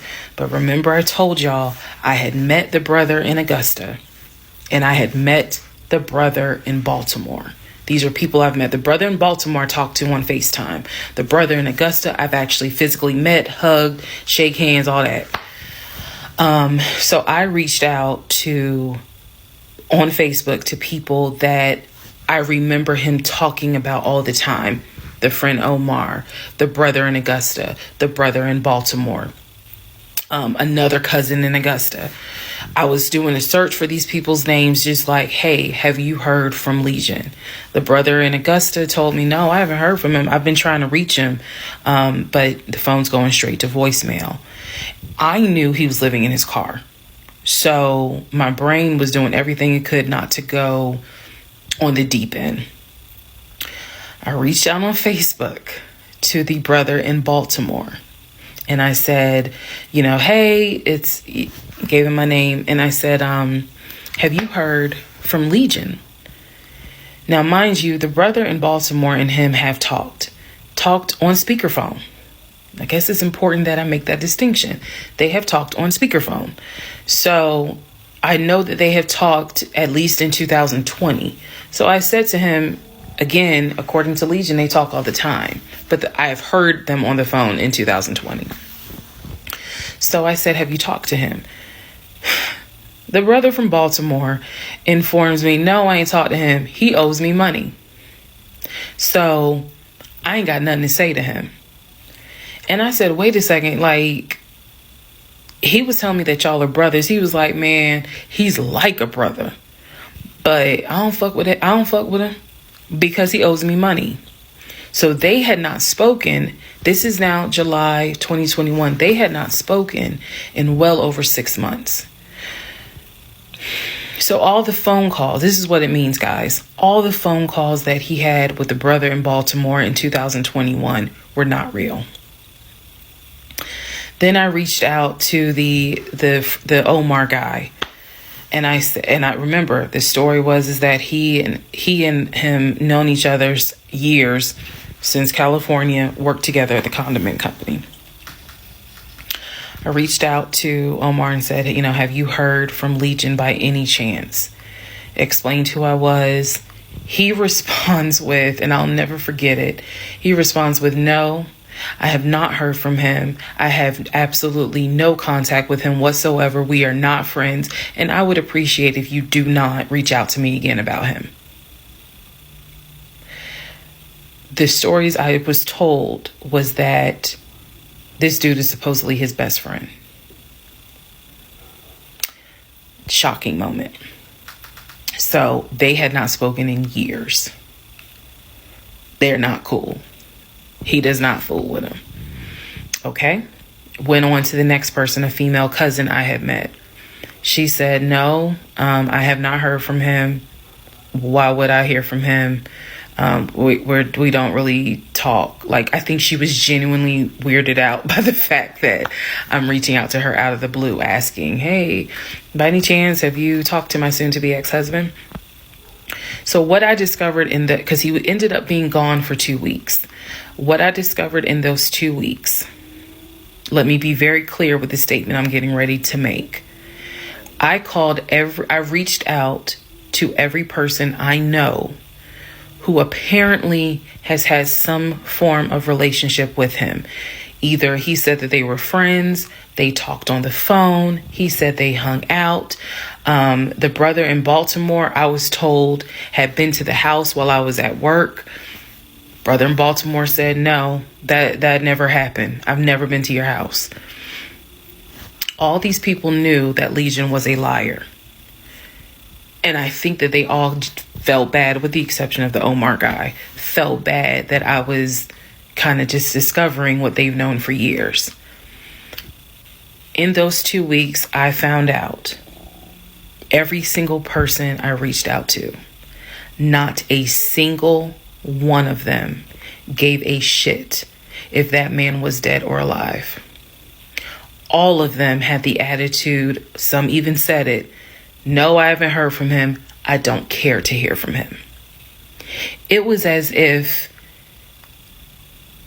for me, it was such a sad moment because I discovered this man has no friends.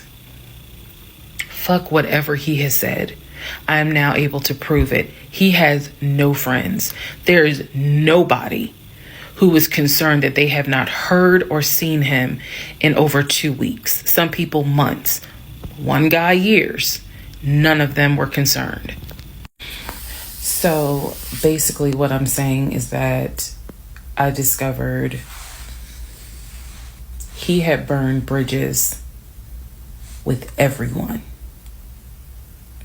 Burned bridges with family, burned bridges with so-called friends, burned bridges with fake brothers, fake sisters, fake aunties, uncles, everything. He had burned bridges with everyone. And for me, that was more telling than anything else. Yes, I knew he was a liar. Yes, I knew he had made stuff up. I was genuinely surprised to discover nobody gave a shit about this man. No one. I had never met every single family member, but the fact that he was living in his car, the fact that he wasn't bathing and was just had disappeared was shocking to me. So, where was he for those 2 weeks? Glad you asked. He had checked himself into a behavioral hospital in Augusta. Why? Not to get help. No. This is July in Georgia. It's hot as hell. It's sweaty. It's damp. It's humid. It's everything. He checked himself into a hospital so he could stop sleeping in his car for 2 weeks. When he checked himself in, they took his phone, and that's why no one was able to get a hold of him. And by no one, I mean me. He checked himself into a hospital so that he could have a bed for a couple of weeks. That's the type of human being that I was dealing with. Part 46, who the fuck did I marry? So after the whole missing in action debacle where he disappeared for a couple of weeks, Legion started calling and texting me, telling me that he was ready to come home. Yes, you heard that correct. So apparently someone had told him that legally he did not have to leave the house when I kicked him out because it was a marital home and he had just as much right to be there as I did. So he started harassing and calling the shit out of me. He was calling, 30 times in 1 hour. He was Facebook Messenger calling me. Let me be clear. Facebook Messenger calling me. He was calling me so much. He was messaging me saying, I'm coming home. I'm going to get some money and drive up from Augusta. You have to let me in the house. It's not fair what you're doing. All this other bullshit. It was nonstop. He would start calling at 7 o'clock in the morning. He would not stop calling until 10 o'clock at night. He was calling so much, leaving messages, like I said, just straight up harassing me. So I reached out to attorney friends. I reached out to local law enforcement. Local law enforcement informed me, well, technically he's right because he is still legally your husband. Our divorce had not been finalized at this point. The paperwork had been sent in. I was just waiting on the judge to give me her signature, but it hadn't happened yet. So the local law enforcement did tell me if he comes back, our officers would have to let him in the house. You don't have to stay there. They gave me different options. I was trying everything in the book because he is saying I'm coming back to the house. I told him, do not come. You are not welcome. I'm not letting you in the house. Again, the locks had been changed. The code had been changed. So I told him, if you come to this house, step foot on this property, I'm calling the police and getting you arrested for trespassing. You should know about that. He was adamant. He was adamant that he was allowed back in the home. He didn't know the conversations I had with local law enforcement, but somebody was in his ear telling him, nah, you can go home because she's not allowed to kick you out. Okay. So I didn't know when he was scheduled to come because he was trying to get the money for the gas to get back to Clayton County. I tried everything I could. Basically, what my options were simple. Let him in the home, and I can stay in the home, put him in a room, just have no dealings with him. But again, I don't want to be under the same roof with him. This is what the local police told me. I could have an officer go room to room and let his body cam film the room to see the condition of the house. And if Legion showed up, I would leave the house. I can go to a family member's home and stay there. This is literally in August, right before my lease is up. So I was already moving. I had already secured another home, did exactly what I said I was going to do, moving to Cobb County. So I just needed a couple of weeks before I vacate the home. So the other option was, again, have the officer film the home with the body camera. That way it shows what the condition of the home is at the time that he moved in. So if anything gets messed up, I can sue him. What am I going to sue him for? But nevertheless, or the third option is I can stay there with him, make life miserable. So my plan was the option of have them film the home. I was not staying in the same house with him. I didn't care. Also, there was no guarantee, and I told the officer this, look, if y'all allow him to stay in this house, I am telling you by tomorrow morning, every utility in this house will be off. He will have no running water. He will have no air condition. This place will feel like a sauna. Officer kind of chuckled and was like, again, ma'am, I mean, this is one of those domestic situations. He is allowed in the home. Okay. So again, I had no idea when he was coming. I was on pins and needles every day. I'm seeing the phone ring, like I said, about 30 times every hour. I'm seeing the messages. I'm seeing this. I had reached out to a police captain. I had reached out to the chief of police. I was trying to get all kinds of help. Like, it ain't what you know, it's who you know. So he eventually tells me, I'm going to be there on Wednesday. This is just an example. I'm going to be there on Wednesday. I had been calling a police captain who was really gracious, really kind, and was trying to help me because I was like, bro, I just need 2 weeks and I'm out of this house. And we already knew he legally could not go to the new house. I was trying to see if I could move in early to the new place. The landlord was like, I really can't let you. So I felt like I was running out of options. He's saying he's coming. He's saying he's coming. He's adamant he's coming. I guess somebody felt sorry and gave him some gas money so he could drive from Augusta up to Clayton County. So the day before all this goes down, the police captain called me and he informs me that they ran his name through GCIC, which is a database that law enforcement agencies use. Turns out he has a warrant for his arrest. So the police captain says this changes everything. If he shows up to the house, don't do anything, call us. I will have officers to your home and they will simply arrest him. So I know that this is a short part, but I'm going to dedicate the next part to what happened when he showed up to my house. Part 47, who the fuck did I marry? So here's what happened. This was mid-August. Went to work as usual. It actually happened on a Friday. I had to look at the dates. It happened on a Friday. Went to work. Still, he was calling me, texting me, messaging me that he was on his way. And so I was a bit on pins and needles all day. I was dreading going home, and that is a horrible feeling to dread to go home. So he had called me and said that he was at the house in the driveway. I guess he had to use the restroom, so he decided to go to the Walmart up the street to go use the bathroom. I wasn't answering phone calls. I wasn't answering text messages. I simply called the police captain. I said, hey, he's saying that he's at the house. The police captain himself drove by the house, but I believe he drove by the house when Legion went to Walmart to use the bathroom.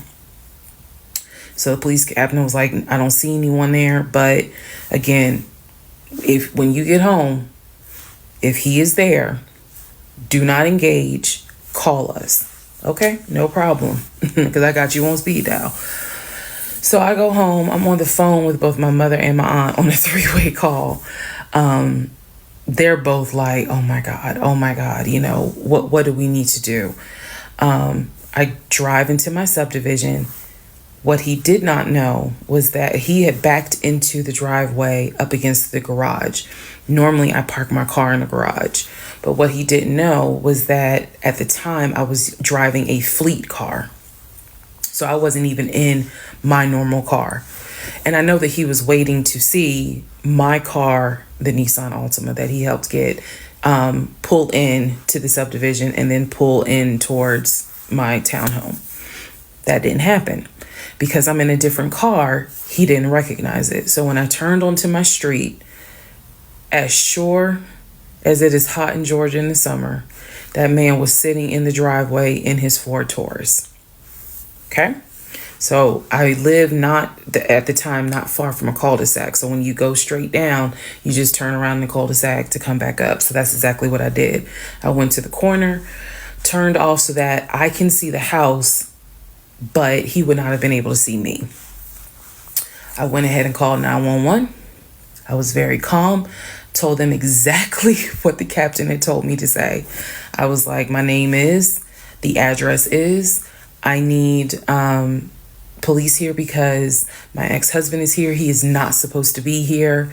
And I feel as though I am in danger.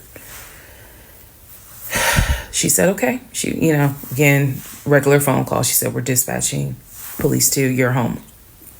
As soon as I hang up, I then call the police captain. He immediately answers the phone. He says, we just got the call. I'm sending 4 officers your way. Okay, good. Get off the phone, call my mom and my aunt back because they were both like, call us back. Call them back on 3-way. I continue to sit there until I see 4 officers, 4 cars pull in and stop just in front of my house. So then I ease up. He gets out the car, I guess, trying to see what's going on. I explain to the officer that walks to my window. I say, this is what's going on. So I was trying to sound extra law enforcement smart. I was like, check him through GCIC. You're going to find that he has a warrant out for his arrest for violation of probation. And the officer kind of smirked because she was like, we know, we already checked GCIC. The captain called us. So I was like, okay. So anyway, they tell me to sit in the car. They go up to the window of the car and get him, ask him to step out of the car. He does. When he stepped out the car, I was like, oh my God. I hadn't seen him since the end of June when I met him at the UPS store. And he looked bad then. He was still in the same clothes. When I told you guys when I met him, he was like a size 3X. What got out of the car was easily a medium or large. Easily. That is how, and it makes sense because, he probably wasn't eating. Let's set for somebody gave him $6 for chicken nuggets. But what got out of the car was something I didn't even recognize. So he gets out of the car. They arrest him. There was no incident or anything like that. He was arrested peacefully. They put him in the back seat. My neighbors are all looking like, what is going on? And so the officer comes up to me and she said, he's asking to speak to you. Do you want to speak to him? I said, yeah. So she walks with me. Keep in mind, she's wearing a body cam. So she walks with me to the window. They put the window down. And I remember looking at him. I was like, I told you not to come. And he said, I just wanted to get my stuff. I just wanted to get the TV. I said, what TV? The TV that you gave me in the divorce? And he was like, yeah, that TV. And I said, it's mine. You gave it to me. I have the fucking text messages proving that you gave me the TV. And I'm trying not to scream because the neighbors are all watching. And he was like, I know. I just needed my stuff. I'm sorry. I'll never bother you again. I'm sorry. And so I look at the officer and I was like, you have me out here with 4 fucking police cars. You have embarrassed me to no end. You have made a fool of me. And you got the audacity to now be like, I'm sorry. I'm like, fuck, you're sorry. So the officer was kind of like, okay. I said, I never want to see you again. He was like, you won't. I'm sorry. I'm so sorry. So I walk off. The officer is like going through the stuff that was in his wallet. They took it out and put it on the roof of the car. So did I say, I'm sorry, the stuff that was in his pants, like his wallet, his keys, they put it on the roof of the car when they had him get out the car. And so she's just like, I said, did you catch all that on body cam? And she said, yeah. I said, he gave me the TV. And she said, yeah. She's like, we're going to take him in and we'll have somebody look at him, because in her words, she said he's definitely having a mental episode right now in the back seat. And I just shrugged and I was just like, my God, I just said, I just want to be done with him. I just want to be done. And so she was like, I understand. I totally get it. So his car is in my driveway. The keys and everything are, they took it with them because I guess since it was on him, they took it with them for processing at the jail. I think that's how that works, because I didn't see the wallet or the keys afterwards. So at this point, 4 officers leave. I go into the house. Everything's peaceful and calm. A few minutes later, I go outside to check the mail. What's in the mail but a letter from the court? I open it up. I go into the house because, again, it's hot. I had my wig on. My head is all sweaty and stuff. I'm just angry and just angry. That raised my blood pressure. So I go in the house. I sit on the steps inside the house and I open up the mail from the judge, and it's my final divorce decree. And I'm smiling right now, but y'all, when I got that divorce decree sitting on the stairs, I broke down into ugly Oprah tears. I broke down. It was as if a year worth of weight came off of me. I broke down, and I mean, I wailed. I broke down so bad. All right, part 48. Who the fuck did I marry? So after I finished breaking down, wiped my tears, and his car is still in the driveway. I couldn't park in the driveway, so I called the car company. I had called the car company once before when he went missing for those 2 weeks to ask them if they maybe had a tracker on the car and could track it. And the nice gentleman informed me that the tracker had not been giving a signal off for about 5 months. So he wouldn't really give me details on the car, but obviously the car had not, the car payment was not being made on that car. It had not been made on that car for quite some time. So he and I split in June, but apparently the car payment wasn't made long before June. Can't speak to that, but he still had the car. So called the car company. I told them, I understand that y'all are looking for this Ford Taurus. And the lady said, yes, or you can make a payment. I said, no, y'all can come get it. Here's the address. When do y'all want to get it? And she said, well, I can have a driver come get it tomorrow morning. I said, no problem. That car will be ready for you to get it tomorrow morning. And so The car was repossessed out of my driveway the next morning, Saturday. The driver was there about 7 o'clock in the morning. He had the master key for the car, cranked it up, drove it, put it on the tow truck, and left. Here's what that now means. When Legion left my house in June, he left with 2 bags of clothes.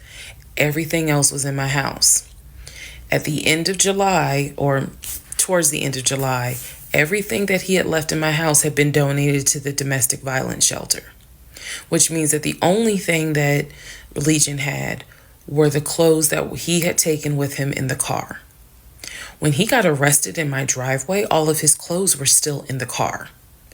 And when the car got repossessed Saturday morning, all of the clothes were in there.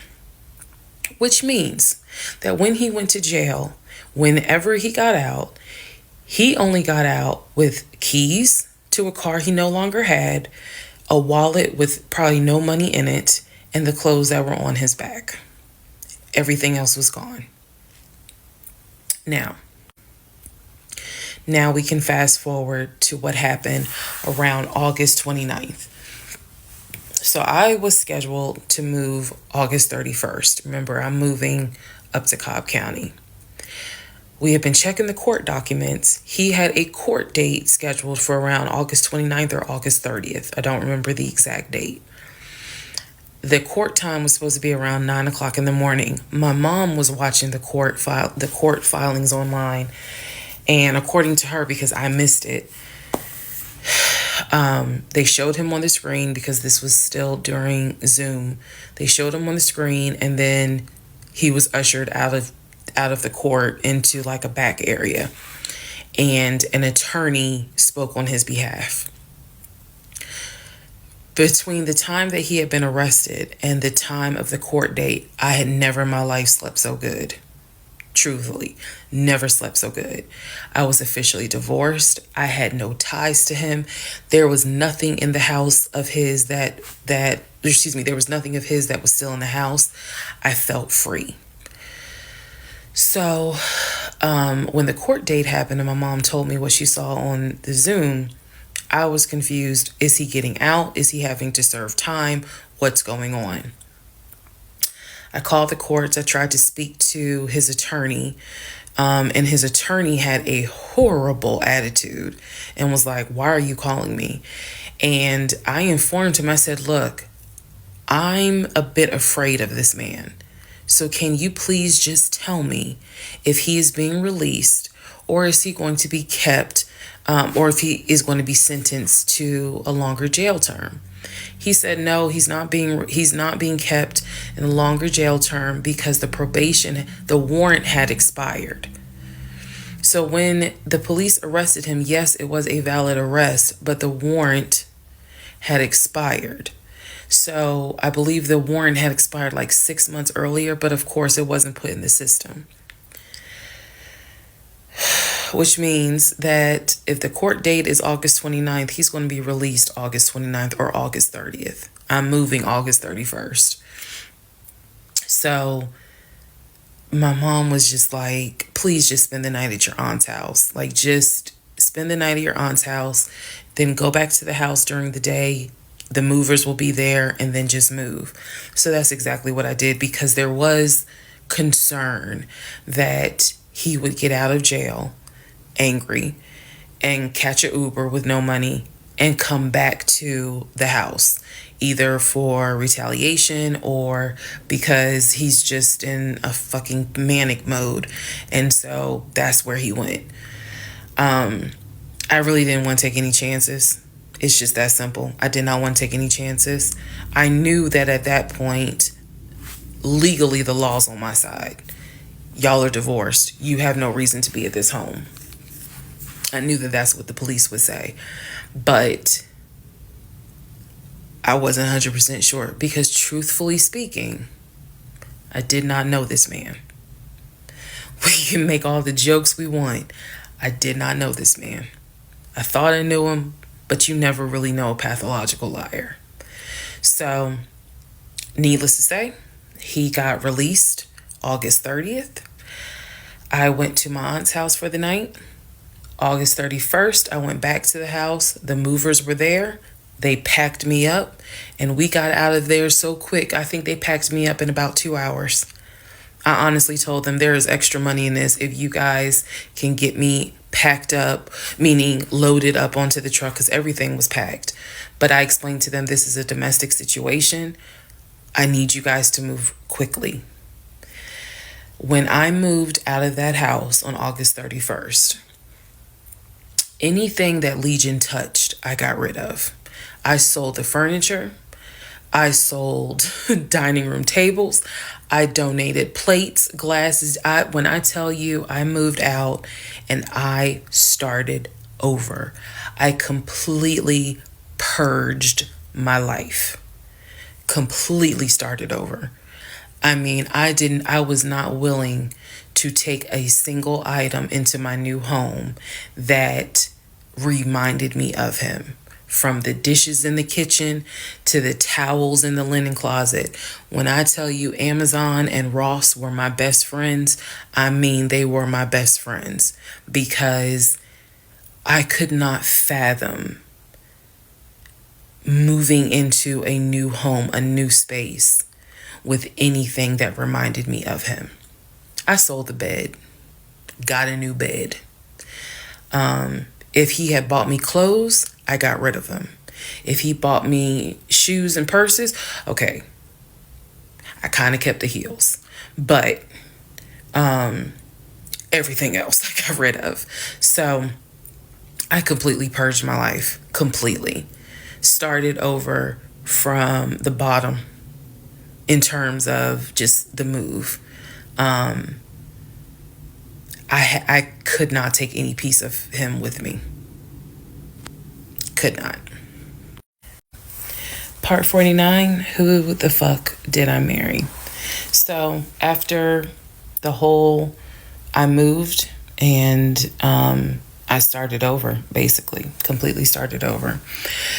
So there was a period of time where different people had reached out to me, people who knew him. Apparently, he was still trying to find a couch to sleep on.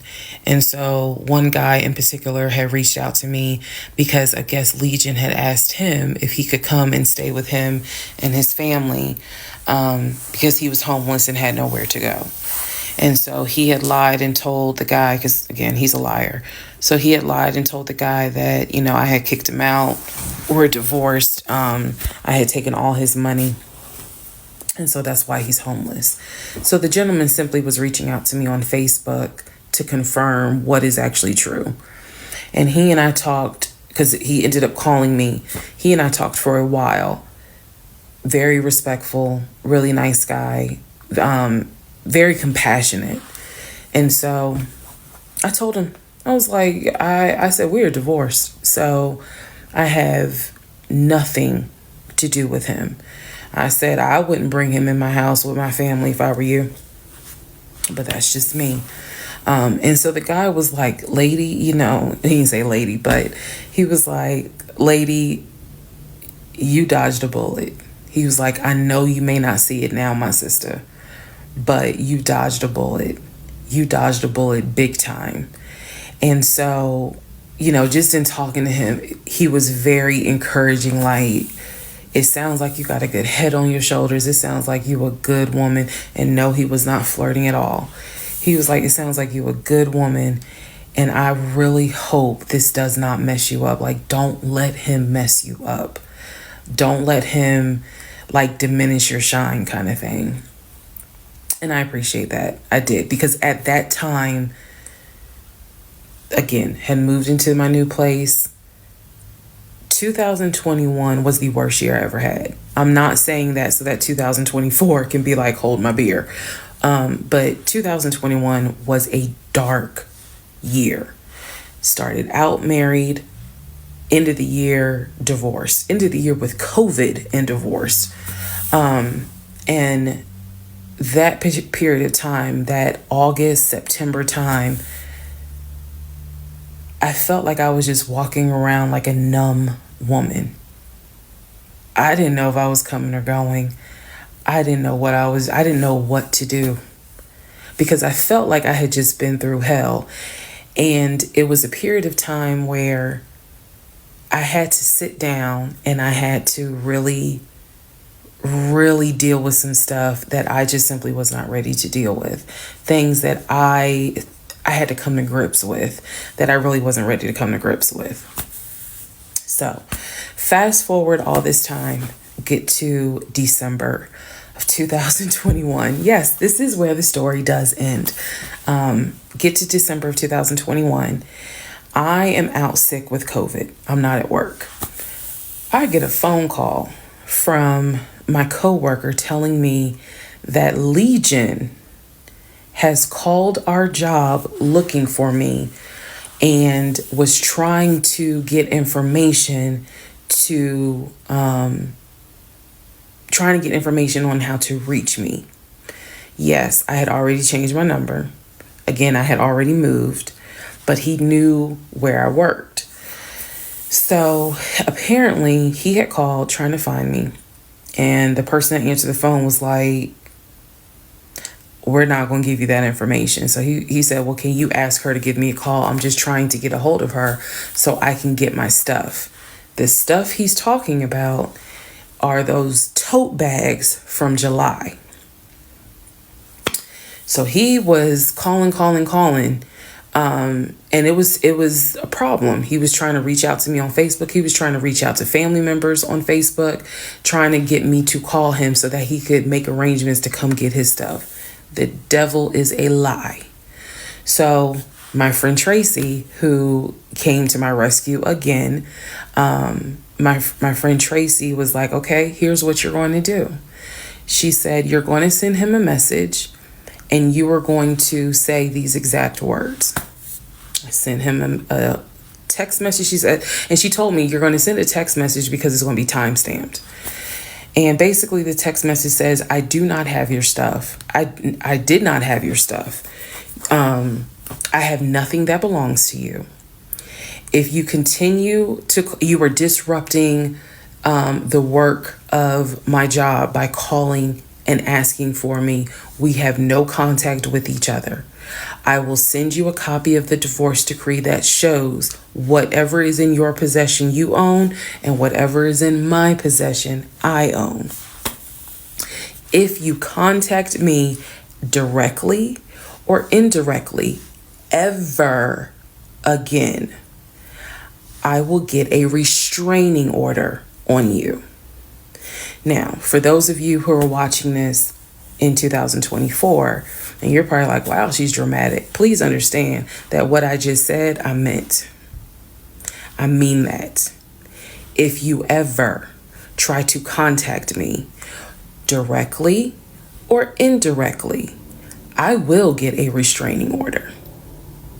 I have it in writing. I've always had it in writing.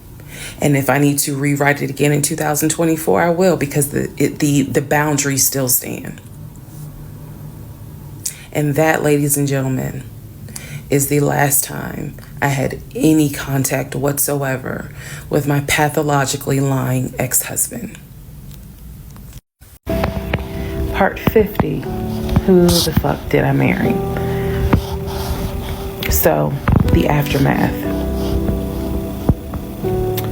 There are some realizations I had to come to after the divorce and everything had passed. One, Legion never loved me. He never loved me. He doesn't love himself, so I know he didn't love me. Number two, he didn't even like me. He watched me get excited about things that he knew I was not going to get. And not even just the possession stuff. Like, of course, we know I was excited to be the woman whose husband is like, I'm taking my wife to London. I was excited to be the woman whose husband was like, yeah, I bought my wife a brand new BMW X5. You have to understand, as all the jokes that we make about the BMW, it was the time and effort that he spent in taking me to dealerships and being sure to put me in the car and test drive the car and, oh, I can see you in this. I like this for you. It seems safe. It was the effort to really make me believe that he was going to get this just for him to fuck with me. The effort in taking me to all these homes to see my face light up as a woman who grew up on welfare, to be able to walk into these 4 and 5 bedroom homes knowing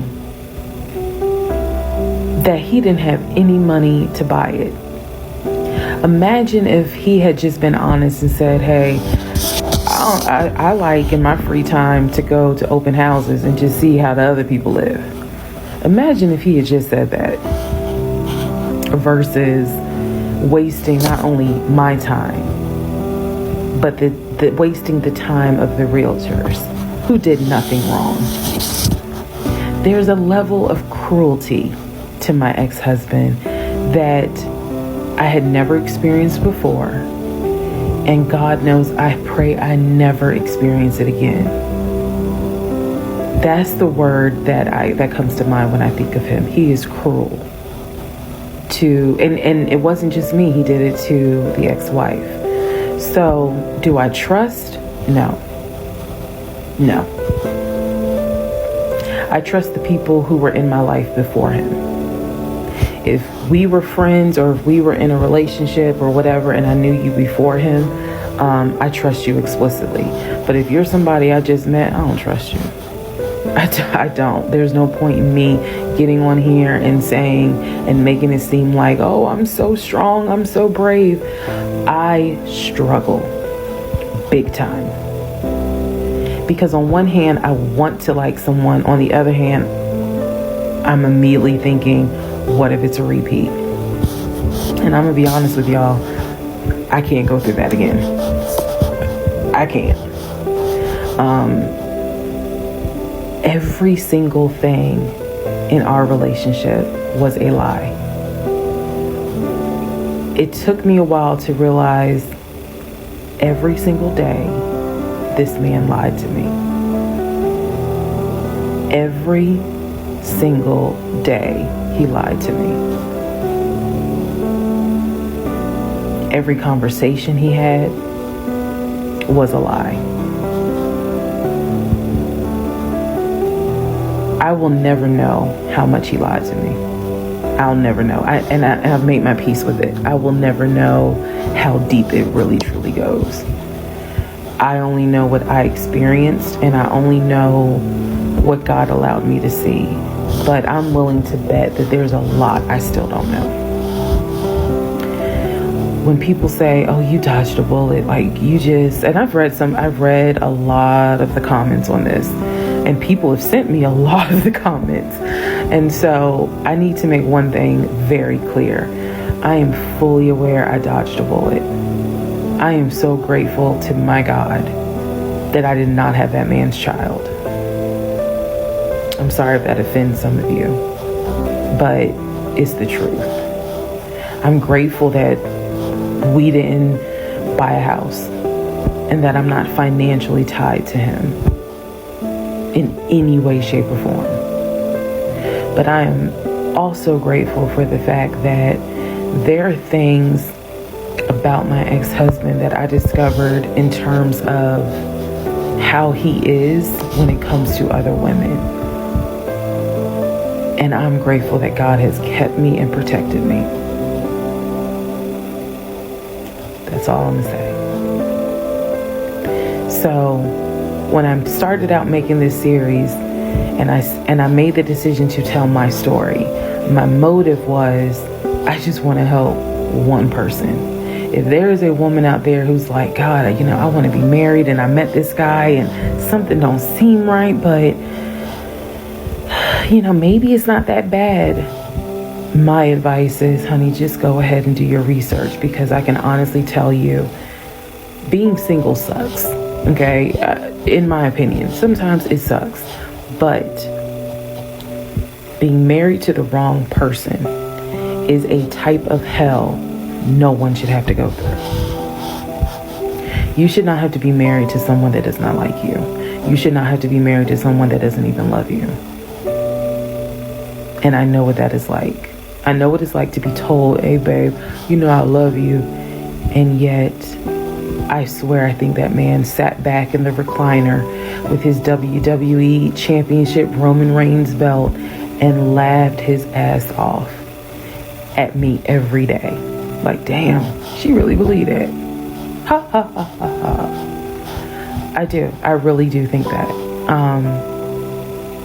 My radar was broken because I am an intelligent woman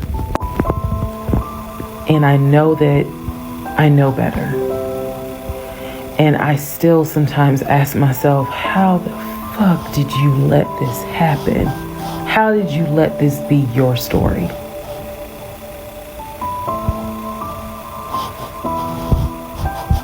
All because at the time I wanted it to be my turn.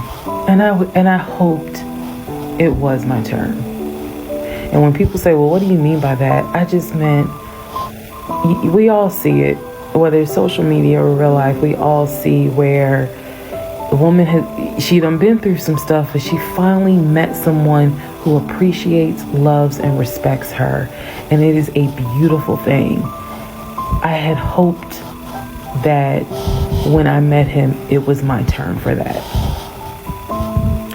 And instead of being obedient, I wanted to be right and I wanted to do what I wanted to do.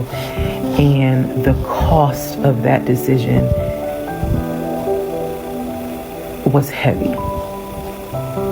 The toll of reliving this whole scenario was heavy. It was. I'm almost surprised at how hard it was to actually finish this playlist. Not because I couldn't remember stuff. I probably remember way more details than what I actually put out. But it's just the fact that it's like I'm reminding myself, how did you let this happen? So, therapy is real. Therapy helps. Stella Rosa Black helps too. And yes, I will one day get to London. I will get my dark blue BMW X5 with a cognac interior. I believe I will get those things. Just got to get them a different route. So, thank you all for being on the playlist of Who the Fuck Did I Marry? I promise I will go live, and I will let you all know when I go live so that we can have a wine night full of question and answers. Thank you for watching. Drop down in the comments if y'all want to discuss this on a live or something like that, because this was such a wild ride of a story, but there were so many learning opportunities and learning points that it was clear she went through. And I love how at the end she said, how did I go through this? Because I just wanted it to be my time. And how honest is that? How honest is that? I think we could all relate to wanting to be in love and wanting to have our love and our healthy love, our family, our man, our knight in shining armor who's all into us and wants to do right by us. And we're like, yes, finally, especially if we done been through some shit. So I loved her honesty. Drop down in the comments what you think. Make sure you go and follow her, Tisa Risa, or Risa Tisa on TikTok. Make sure you like the video. Make sure you subscribe to the channel, and I will catch you in the next video. Bye-bye.